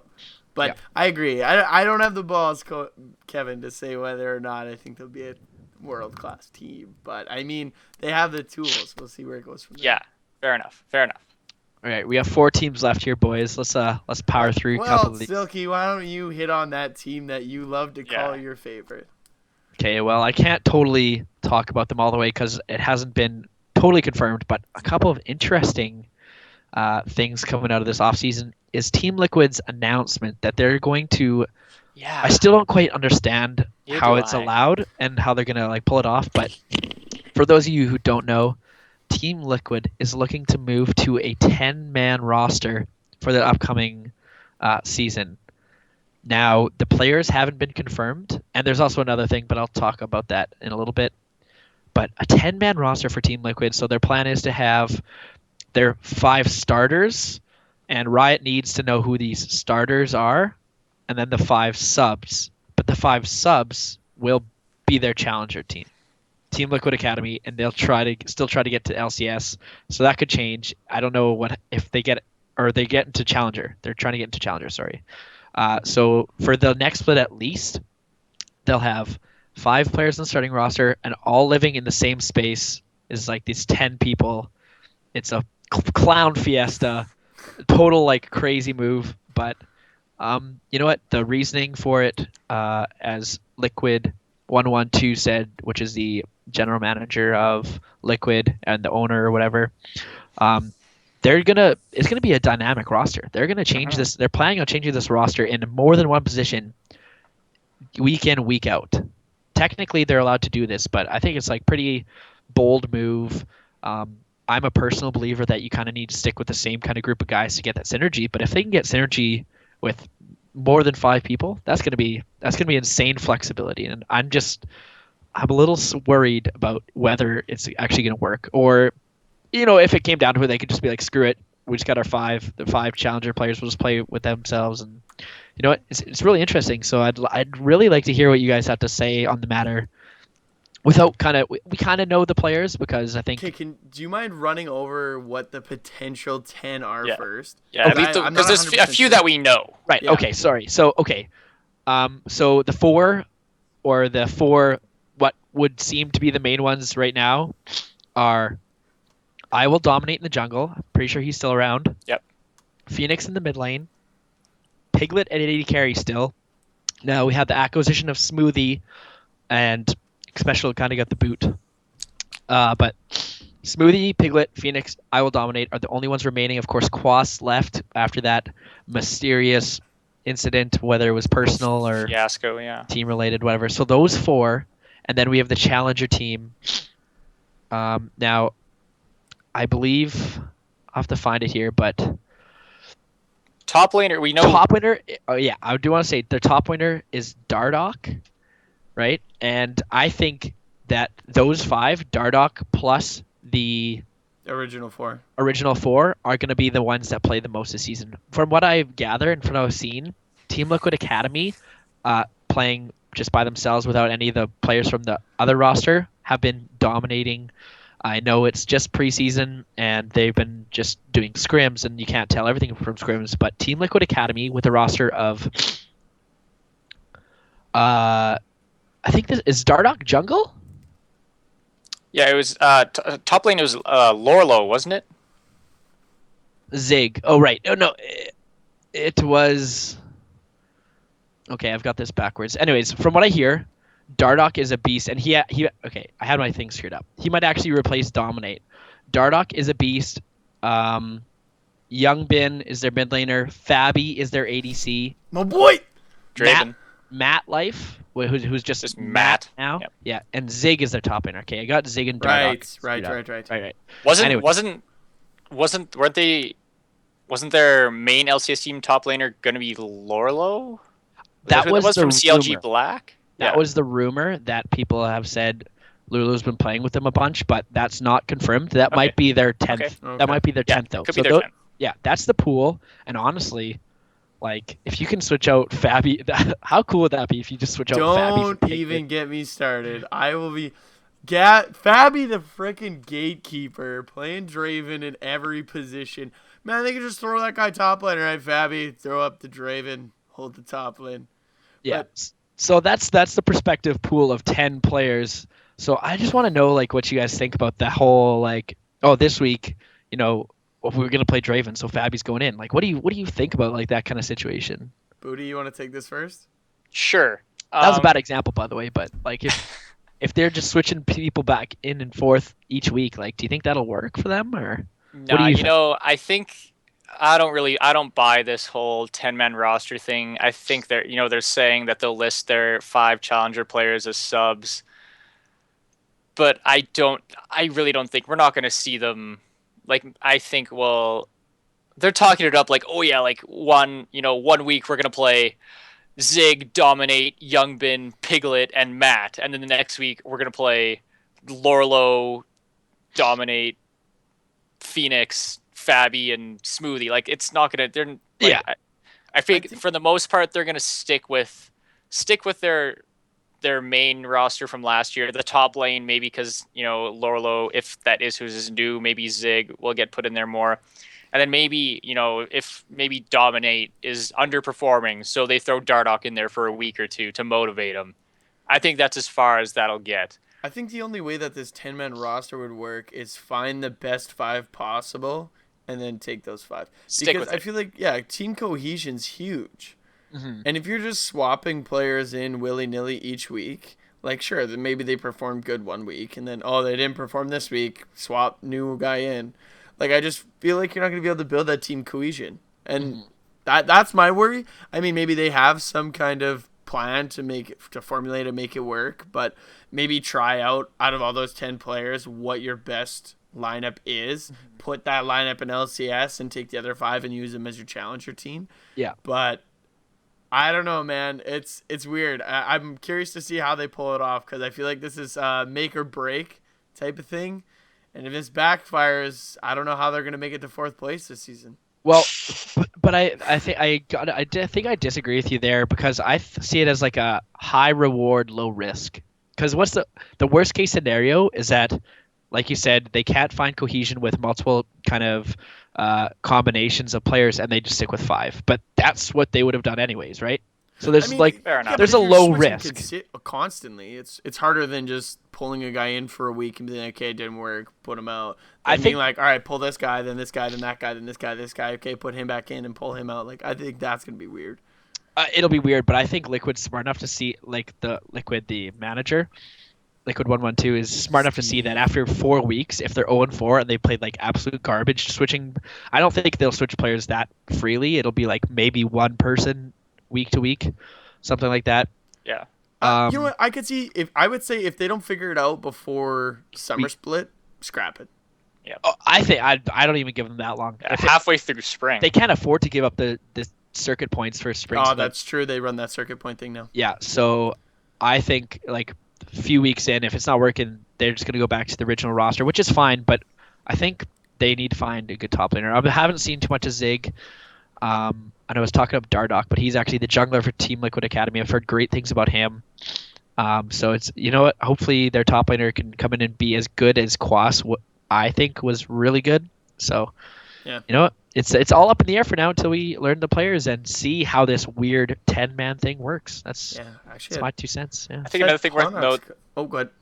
I was just saying another thing worth noting about that team is they named Loco Doco the coach, didn't they? Oh yeah. I was gonna talk about that. I was gonna say I mean, from what we've seen, I'm sorry, Blake. I'm a TS7 fan as well, but like Loco Doco could barely manage handling 5 people living in one house. Yeah, let alone 10. I think So I'm not sure how I feel about that as well. I mean, I think if Loco took it more serious, I think his problem with TSM is he wasn't filling the coach role like he should be. He was like being too friends. buddy with them, and it was kind of the same reason why Reggie didn't want to coach them anymore, because you get that personal connection, and then because you're friends with them, you don't want to be assertive, like, listen, I'm your coach, you're listening to me, do this. Like Bjergsen would dictate what he's picking, Loco wouldn't tell him.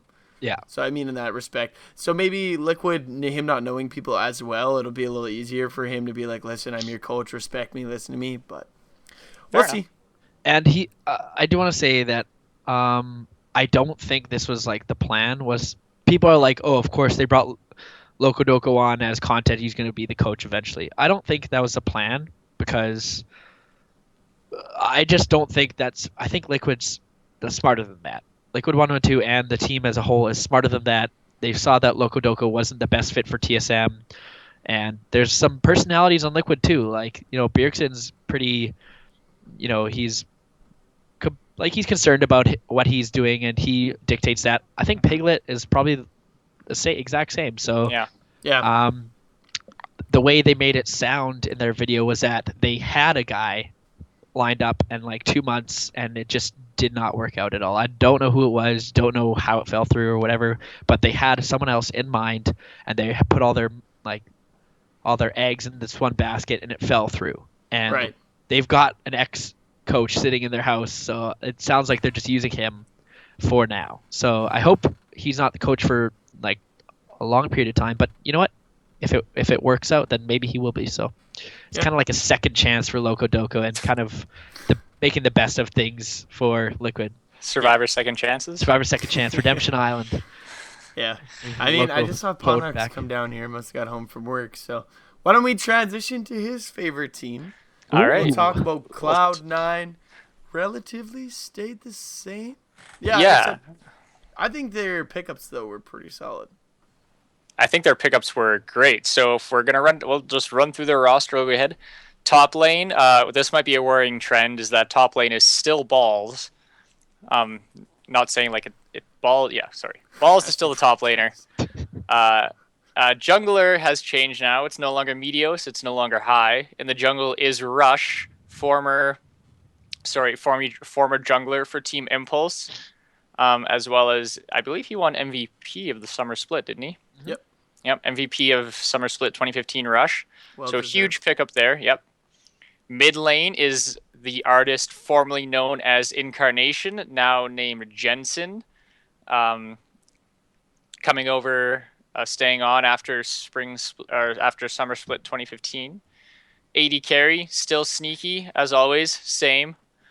And then support is where things could be a little dynamic and interesting for Cloud9. Is they have High playing support, but they also picked up former star Gravity support Bunny Fufu, one of my favorite players, actually.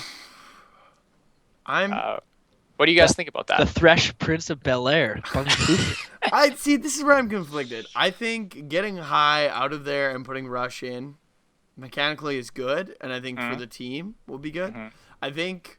I don't know what the hell they're thinking trying to put High in support. I understand that they really value his shot calling, and it's you cannot even question it. It's unreal. No. Yeah, don't give me that look, Ponox. But, I mean, the thing is, you're bringing in Bunny Fufu, who's, I'm going to say, better than High at support. So maybe it's going to be one of those things where they just kind of want to groom Bunny Fufu using High until they think his shot calling abilities are good enough to pull him in full time. Yeah. That's pretty much their plan. I think it's just like a slow phase out of High, hopefully, into Bunny Fufu taking over. And already, just like watching Bunny Fufu stream before Kevin gets on with his point, I just do want to say that Bunny Fufu, like watching him stream, he just would never talk. His mic was on, but he would just never talk. He would just be silent. But now, he's doing it with people, but he's just talking constantly, which is like just huge in shot calling. Obviously, you got to talk. So I just want to say, like, his attitude is already like looking like he could be a decent shot caller if he's got the right, mind behind it. And I think that's where High will come in. Yeah, and I honestly, I'll try. Go ahead, Kevin. Well, I was gonna say, well, first of all, correct me if I'm wrong, but I believe Bunny Fufu was the shot caller for Gravity already. Yeah, I think so. I think you're right, actually. I'm fairly confident that that he already was a shot caller. So it's not like he's never done it before. And now Carter, you said Silky, you said slowly phasing out high, but I think preferably they should phase him out quicker rather than slower, because I think it's pointless keeping him in there, because why not still have Bunny play? Because like it's not like High can't be mentoring Bunny if he's playing in the LCS. High lives there in the house. He is C9. He's gonna be there. He can mentor Bunny 24/7 and still get Bunny the experience playing their LCS games with the team. And I mean, and that's the thing is, even with High in the house, they still have Lemon there, and Lemon is a phenomenal support. Like they have all the tools to make Bunny Fufu grow quickly, but not so fast that he doesn't know what to do. Like I feel like they have the right infrastructure to groom him to be that shot caller and to be a top tier support. But I'm with Kevin. I don't think keeping High in for a longer time. I think they kind of need to all right, give him the shot caller and get the hell out. Cause I just don't see the point of continuing to play High in the LCS games. I don't see the point. And not that he's bad. Like I don't think High's a bad player. Not. I just think he's coming from the mid lane role. He used to be a jungler, so I mean him going to jungle wasn't the worst thing in the world. But him going to support, that's kind of, for me, that's like, hey, you're grasping at straws here. Like you have a really good support in Bunny Fufu. Yeah, I think they have the support staff to bring it up quicker than needs to be. Yeah, and Bunny Fufu, like he obviously like clearly he is the future support of the team. So like why delay moving towards that? Just give him the reins. Obviously High is still there in the house to give him all the help he needs. So just like he's the future, so let him grow with the team. Yeah, I want to see like maybe 3 at the most with like High. Then after that, any more than that, I would put him in. Yeah, I'd agree. He's already played. It's not like he's like LCS shy or anything. He's played a full season under Gravity. He played previously on Curse and stuff like that. So I think he's ready. Throw him in there. Agreed. Best way to learn is by doing it too. So exactly. Yeah. All right, guys. Let's touch on the last team. Correct me if I'm wrong. 2 teams. All right. We didn't talk about NRG yet. Oh, let's talk about that first, because I don't really care about the other ones. So let's talk about NRG first. I mean, you know what, and that's the thing. You know what, talking about NRG, before we even talk about the roster, that's the other thing, is I like that they have, who is he the owner of? Another sports team, isn't it? NRG. Oh, is NRG Mark Cuban? Nope. No, Mark Cuban didn't buy yet. Krasnit. I think maybe it's like the owner of a gym franchise that owns the team. I'm not sure. How would I look it up? Okay, someone check that for me. But I like that, like Rick Fox and people, these actual traditional sports. The Sacramento Kings. Sorry. Sacramento Kings. Oh, yeah, the owner of the Sacramento Kings. I will talk about that in a bit. I just really like that, like these traditional sports teams are actually starting to almost support esports. The fact that they're willing to buy a team and back it, like it really it's really helping the scene, I think, showing that like people should start taking this legitimately. Like I don't need you to accept that, hey, you know what, you don't like video games, but like support this. But like it's not something that people should be like, oh, it's a waste of time, you're stupid for doing that. Like people make a living out of this, and it's not something that you just, oh, I'm good at video games, here I am, I'll just play it because I'm good. Like people have to train for this, and it's not just a joke. Yeah. Exactly. All right, so Silky, you want to talk about the roster, and then I'll talk about the Sacramento Kings? Yeah, sounds good. So their roster, another one. Obviously this was previously Team Coast, and then they got into the LCS by beating TDK, right? Yeah, they beat someone. I think or so. TDK got autoed. Did they beat Imagine? It doesn't matter who they beat. Anyways, they got in and then immediately sold their spot, and that everyone was up in arms that they got rid of their roster, and I think if they would have kept that roster, they got auto-relegated. But beyond that, they've got a brand new brand, NRG, buying the spot off Team Coast in the top lane for 2016. They've got former Team Impulse top laner Impact, world champion, as a lot of people like Season 3 mention forever. Moon is their jungler. We'll get a little bit more into him in a little bit. Ganked by Mom. GPM is their mid laner for NRG. Alltech, formerly of Winter Fox, is the AD carry. Canadian. And Gravity. And Kwan is the only person to stay on this roster from Team Coast onto NRG, which I think is a good idea because Kwan is a solid player. And that is their roster, gentlemen. This for roster, NRG. I don't know how I forgot about this roster because this is, I think they have potential. I to be a top love this team. roster. Alltech, I have. Love Alltech. This guy is a beast. Canadian. Yes, and he's Canadian. I mean, you got to support those Canadian boys, but he's a solid 80 carry. Yes. Top 3 for sure in Love NA, the guy. if not one of the best. Like, he constantly performs. He's played on Winter Fox. Him and Pobelter literally every game had to, like, break their backs trying to even get close in any of the games. When he played on Gravity, he was definitely the shining star, I think, more than Keen or Move. Yeah. But and then you got Impact, world champion, guys won, still looking solid in that top lane. Mm-hmm. So Gang by Mom is really good. I don't know if he I think he'll shine a little more in North America than in Korea. Like he was doing well in Korea. What team was he on? Was he on Jin Air? Jin Air, yeah. Okay. He was on the Green Wings. I think it's a solid roster. Like Moon's a solid player. Like Carter said, Kwan really great at support. If these guys can mesh, which I mean they announced their roster a couple months ago, correct? Quite a while, yeah. Yeah, so like they've had time to get together, mesh mellow. So I think this is one of my most anticipated like random teams that dark horse kind of like. Yeah, that's like yeah. I don't even know if I call them a dark horse because I feel like their roster's too good to be a dark horse. Yeah, they're a white horse. Might run into some problems with translation having Impact in GBM. Yeah. Although I think I read, correct me if I'm wrong, but Kwan speaks both English and Korean, wasn't it? He'll be the link. He'll be the link? Them. Yeah. The CLG link? No, not the CLG link. He'll be like the link in the chain. That connects the English and the Koreans. Right, yeah. So hopefully if he can translate well enough and they have no communication issues, then this is a roster that I could definitely think could be top 3 in NALCS. Yeah, I've heard. I like this. I like this roster more than Immortals roster. I'd agree. Really? Yeah. Yeah, I think this roster is better than. Okay, I think this roster on paper, top 5 teams in NA. Bold move, Cotton. Bold move. I think Immortals roster is a little bit better than that, but this one has a couple of like challenger players on it, so it kind of depends on how they play, right? They've got Moon in the jungle. For those of you who don't know, American, a young guy. Let's see, how old is he? Does it say their age on here? He's only 17.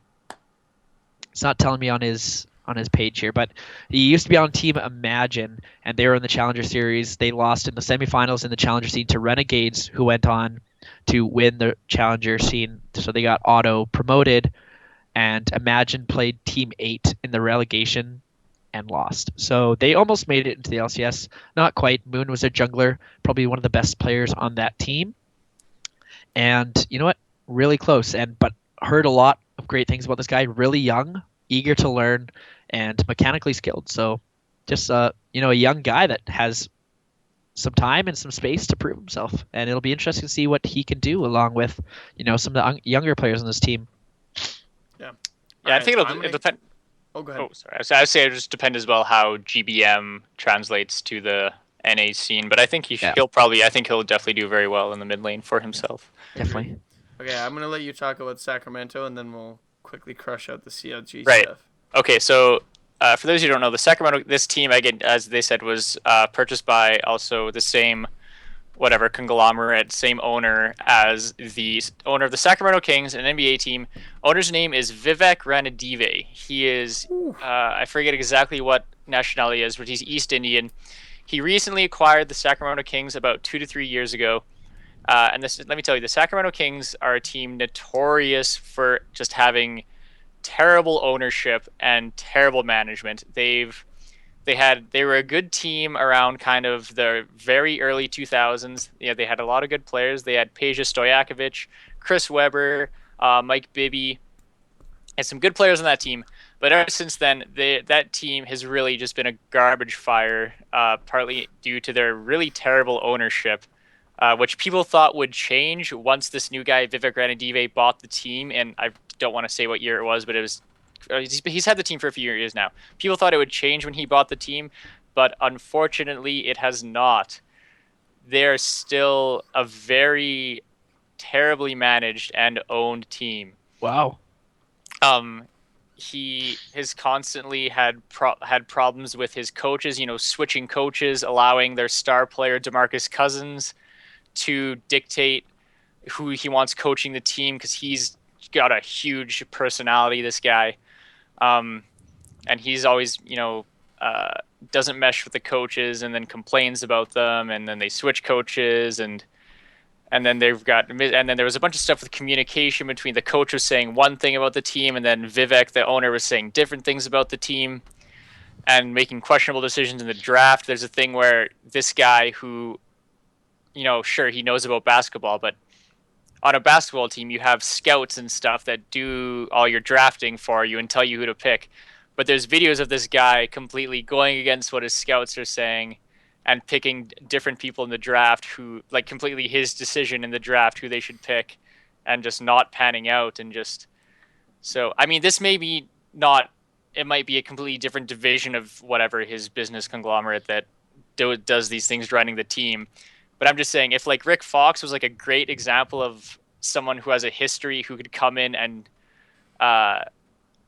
do well for infrastructure on an esports team, this is an example of someone who does not have the precedence for doing of doing well for infrastructure for an organized team. Hopefully, he doesn't have much say in what goes on with NRG. Then. Yeah, because they have a heck of a roster. So yeah, as long as he doesn't screw that up. Yeah, I'm just saying, it's just funny. It was like Rick Fox is like, he was like, yeah, this guy, like, and then this other guy, Sacramento Kings. It's like, ugh. Yikes. All right, guys, we're gonna try and go through this CLG pretty quick. Not because I'm biased. Oh, there's not much just to talk about. Yeah, we should probably wrap it up soon. But CLG, I actually don't even know what their confirmed roster is. I think it's all pretty but much stayed the same. confirmed. Yeah, we know it. It's Stixay. Yeah, Stixay and Huhi are the new That's guys it? on the That's all block. the change? Yeah.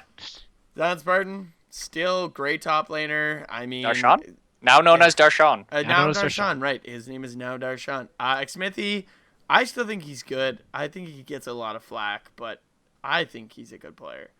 Huhi, I'm excited to see how he comes out. I know we saw him a bit at IEM, but I mean, there's a lot of praise going toward this scrim god, Yeah. they call him. So, I mean, excited to see how he pans out. Stixay, we're filling some pretty big shoes. So we'll see if Aframu can groom him up there. But yeah. I think the CLG, I don't know, man. The organization, I don't know if they don't have their like ducks in a row, but they did really great last split. They get to Worlds. They kind of crap the bed like every other North American team that went there. And I don't know what CLG's problem is. They always get these like good rosters that on paper should do well, and they never perform. Well, I mean, they did win the summer split, which was the first for them, so they did perform there. Oh, sorry, yeah, like that split was, I think, is the exception. But I don't know if you can really fault them for not performing. Well, I guess they were in that Pool A that was pretty weak, but then again, none of the NA teams performed well at Worlds, and that just might be an indicator of the competition. But yeah, I don't know about this roster. You still got Zion, Smithy, and Afro left over, all good players. Stixay and Huhi, by all means, I think are average at least, could be better. But this is a roster just with, like you said, you've been saying, Blake, how competitive this split is going to be. CLG, I'm putting them like mid to lower tier. I'm curious if Huhi is as good as everyone claims he is, and I mean he does look pretty good. Like I'm not saying he's garbage, but Stixay, if he can perform really well, like I'd agree. I don't think they're going to be a top tier team, but I could see them finishing like middle of the pack if Stixay like fifth maybe. Good, but yeah, like Huhi's good. I think maybe he's a good replacement for Pole Belter, but I agree with how competitive this split is. I don't think CLG is going to be consistent enough to compete. Yeah, it'll be a crapshoot, I think, and I think that's the kind of general story for pretty much all of the NALCS. It's just gonna see there's so many new rosters, so many new teams, new organizations, new support staffs, new everything. It'll just be, you know what? It's the waiting game till the first week of LCS, which isn't far away. Correct me if I'm wrong. 16th is the start. 2 weeks. So around 2 there. weeks from today, the 16th. I'm excited. Yeah. Which means we need to do a fantasy LCS. Ooh, hey, Ooh. who won Summer Split? I forget.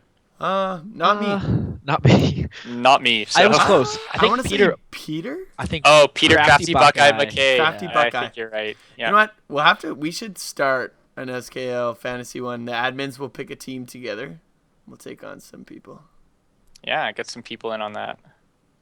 But put some RP down or something. But I mean, that's as much as I think we can really talk about it for LCS until it really starts. I mean, We got pretty in depth there on those teams. we did. I mean, we spent the last hour and 20 minutes on it. So I think to wrap it up, guys, what fed you? What tilted you this week? Let's go with that. Ooh. Mr. BigBootyBode, what fed and tilted you this week? Okay, well, we'll start with what tilted me.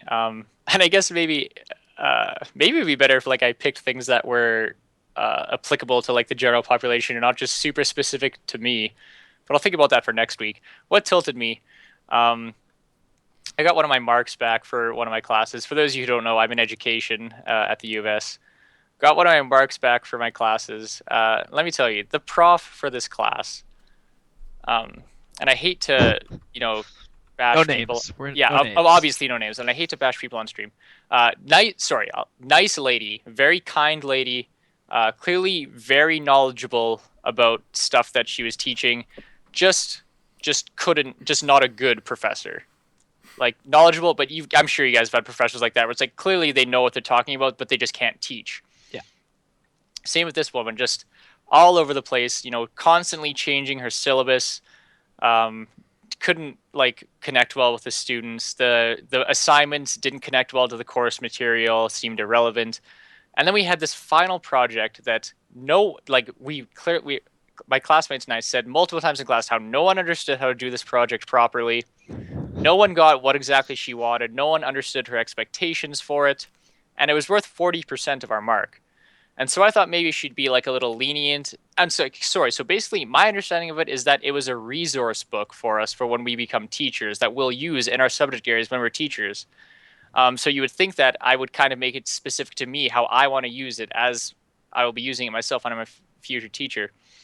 But no, whatever it is, I got the mark back. This thing that was worth 40% of my grade, she gave me a 53 on, which just tanked my mark in the class down to a 69. And not that I care, because 69, you say? Great number. that was fun at least.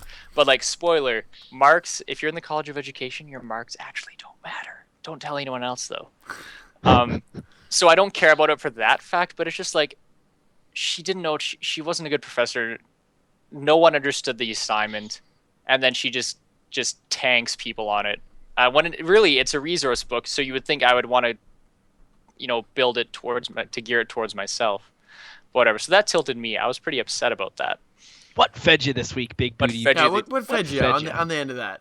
On what fed me? Well, as you guys may well know, the other night was New Year's Eve. Hey. Let's keep this. All right. Let's keep this G-rated. Yeah. What here, kind of Big story Booty. are you about to tell here, Mr. Well, I was Bodie? you know what? SKL after dark. What I was gonna say is that, well, you guys know me. I don't go out as much as a lot of people. But with you two were there. We all went to this big party. There was at O'Brien's Event Center downtown in Saskatoon for New Year's Eve. We went out. There's a big group of us, and this is the first time I had really went out for New Year's Eve. And I thought it was, and I may have been under the influence of some alcohol, but And you know what? I'm to be fair, I'm this of is age. once. It's allowed. It's What? once out of a lifetime that you've got under I the don't do that very influence. often, but I just found how awesome it is on New Year's Eve, in our friend group at least. Maybe some people are different. Just how chill everyone is with just kissing each other on the mouth. You know what? I'm not gonna lie to you. Am I right? I told you this last night. I love my friends. You guys are awesome. Super comfortable around you. But I feel like sometimes when I'm drunk, people question my sexuality around you guys because I'm so comfortable with you guys, and that's fine I'm with just me. saying. I don't think it. No. I don't think it's just as a friend group, but just in general, on any given day, if I were to walk up to Carter, I'd be like, "Hey, Carter, how are you doing?" and kiss him on the mouth. People would be like, "Oh, that's weird," but it's just the fact that New Year's Eve, everyone just becomes so okay with kissing other people. Like I want to say I kissed like at least about 10 people I think on New Year's Eve. I just thought that was it's just so cool and funny, and I just think it's so awesome how on New Year's Eve people are just like, kissing people is okay now on the mouth if you like, regardless of who you're dating or who they're dating or anything. It's just like you can kiss anyone on the mouth on New Year's Eve, and I think that's great. And I think there's like a good line between like a kiss and like a kiss. Yeah. You know, like you save that special special one for the special person, but Of course. if it's just like a peck of the lips, like who cares? Yeah, and I think that's cool. But everyone's probably got the you flu wouldn't do that now. on a regular day though. It's just New Year's Eve. It's like that's a thing you do, and I think that's really cool. Yeah. So that fed me this week. Nice. That fed you. Right, kept you going. Oh, you're What's gonna throw me next, eh? Okay. What tilted me is, I don't know what it is. We've been really blessed with good weather here up in Canada. For those of you who maybe aren't from here, splee. It's really cold here a lot of the time, and there's a lot of snow. But this year we've been blessed. But this week especially, there's been so much ice everywhere I go, and I feel like I've just been absolutely just eating it all week. Oh man, I can count more. I need more than one hand to count the amount of times I just totally biffed, like face first.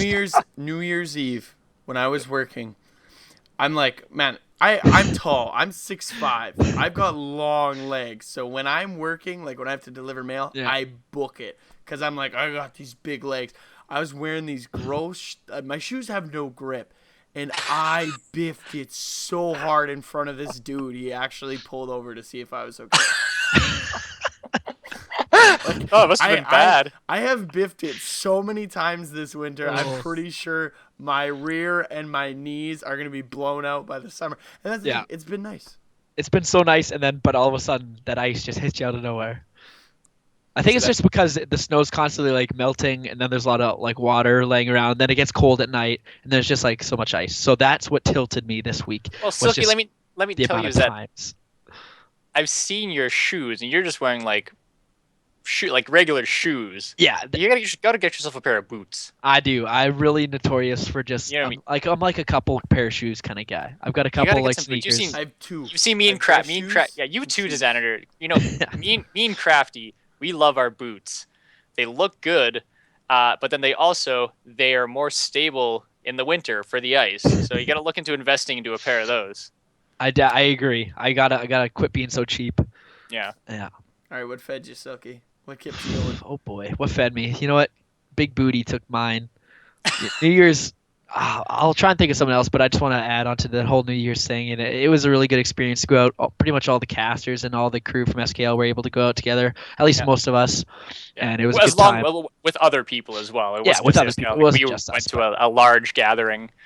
Yeah. Yeah. You know what? Okay. What fed me this week? Boxing Week sales, boys. It was you get all the good deals. What'd you get? I didn't totally clean house. I got like a few things. I got some clothes, got some sweaters, stuff from some nice places.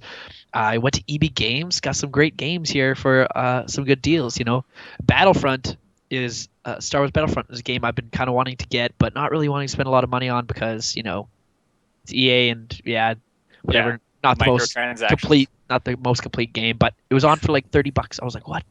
Got to get it. That's pretty good. After watching in Regina EB Games, here not so much. I want it. Yeah. So after Star Wars Force Awakens, I was like, oh my god, I want to play Battlefront. That's also what fed me is Star Wars: The Force Awakens. Yeah, exactly. Star Wars. I've been on a Star Wars fever, and then got Call of Duty. I've just been stocking up. So that's what fed me. Great Boxing Week deals. Dazaninator. I'm gonna throw this one over to you. Wherever you are on the screen, you're over tilt here. Feed, Blake. What all right. Everything tilts me. Tilts. You want to know a tilt moment? All right. New Year's Eve. Having fun. Having a good time. Crafty. We're taking a group picture, and all's good. Crafty Buckeye's girlfriend turns around, looks at me, and says, "Blake, are you tilting?" I tilted IRL because she doesn't. For anyone who doesn't know, she doesn't watch League. She doesn't know anything about it. She doesn't know anything, and then she just looks at me and she goes, "Blake, are you tilting?" I tilted. I actually IRL tilted. That story, Every time it was actually, I feel like that was that was like my feed tilt combination. But well, no, I think that was no. I think because like she doesn't know actually about the game. She just hears some of the words we say about it. So I think she was just throwing it out there. That still, it was hilarious. I laughed. No, it is funny. Yeah. But besides that, I don't think much has tilted me. That's gonna be my tilt for the week. As far as that's the ultimate tilt right there. That's the ultimate tilt. It's when Crafty's girlfriend asks you if you're tilting. IRL. What fed you there, Dazaninator? What fed me? Yeah, what got you fed?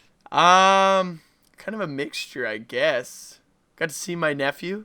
Yeah, I was gonna say about that young Dazaninator. Yeah, since my sister lives 7 hours away, I don't get to see him much. So. How old is he now? 2 months old.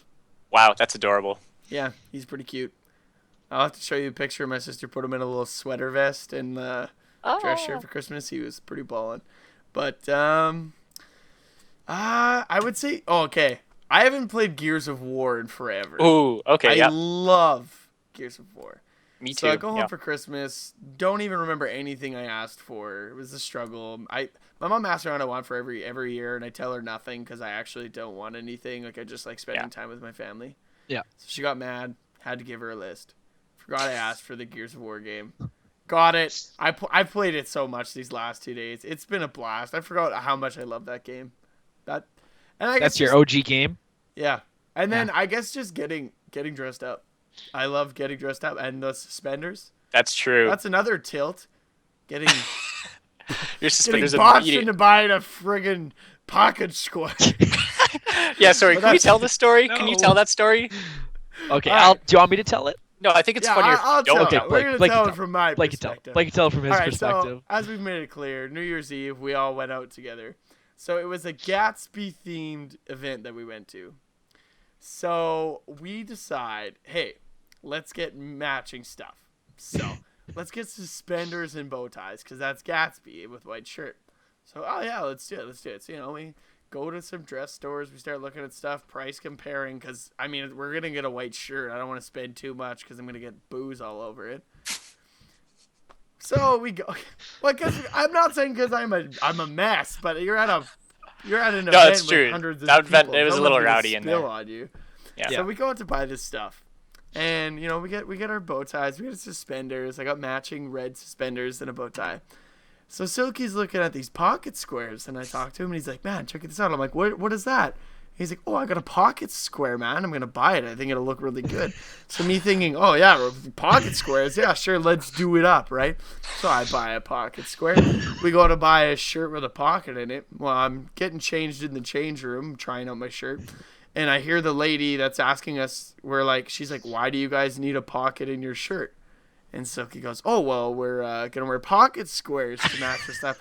And with the most disgust in her voice, she must have been glaring at you. She says, "Oh yeah, you don't wear pocket squares in your shirt. You wear it in a vest or a jacket. Are you guys even wearing those?" And he goes, "Oh, no, my friends, And then he starts trying to blame it on me or something. And I was like, "Come on, this was your idea." So we look like idiots buying pocket squares, and mine's just sitting in Bodie's house right now. It's in a bag. That was a tilt. Oh, that's funny. Okay. If I was there, I would have hit you so hard, Silky, trying to put a pocket square on a shirt. No, you don't get to defend yourself. We don't have time. We're over our time. I want to add. Okay, now we have pocket squares. So if we ever get jackets or a vest, we got the squares with the matching suspenders and bow tie. We made sure they matched. Now we are prepared for the future, whatever. Exactly. Thank you, Carson, for the compliment on my Christmas suit. I enjoyed it. It's actually in our SKL Christmas picture. Yeah. This was different, though. We were dressed up differently for the Gatsby event, which unfortunately, I don't think we got really any good pictures.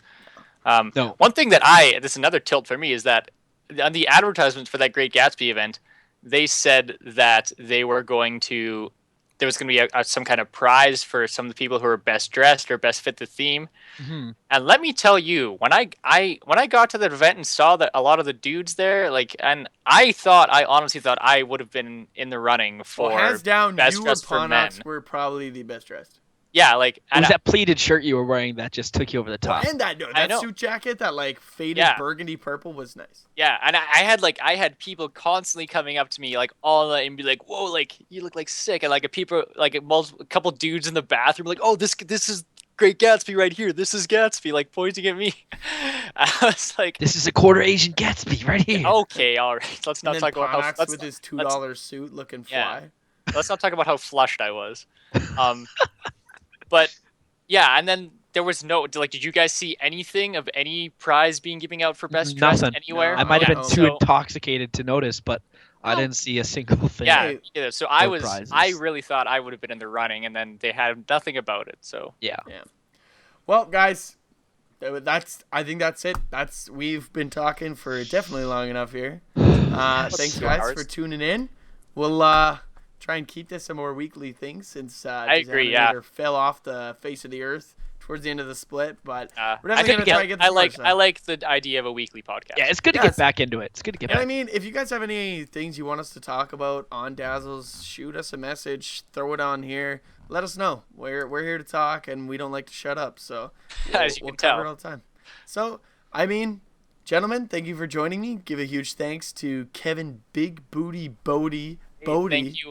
Thank you for having me on here, Blake. And I'm gonna come over in a bit and kick your ass at Smash Bros. Oh yeah, if you guys are bored, make sure to check out Skillos' stream later to watch Yeah. Dazaninator. Oh, yeah, we're streaming that. I Wreck forgot. Face. Well, we're streaming it. It's Wreck Face with Jigglypuff. I'm gonna be sleeping all day.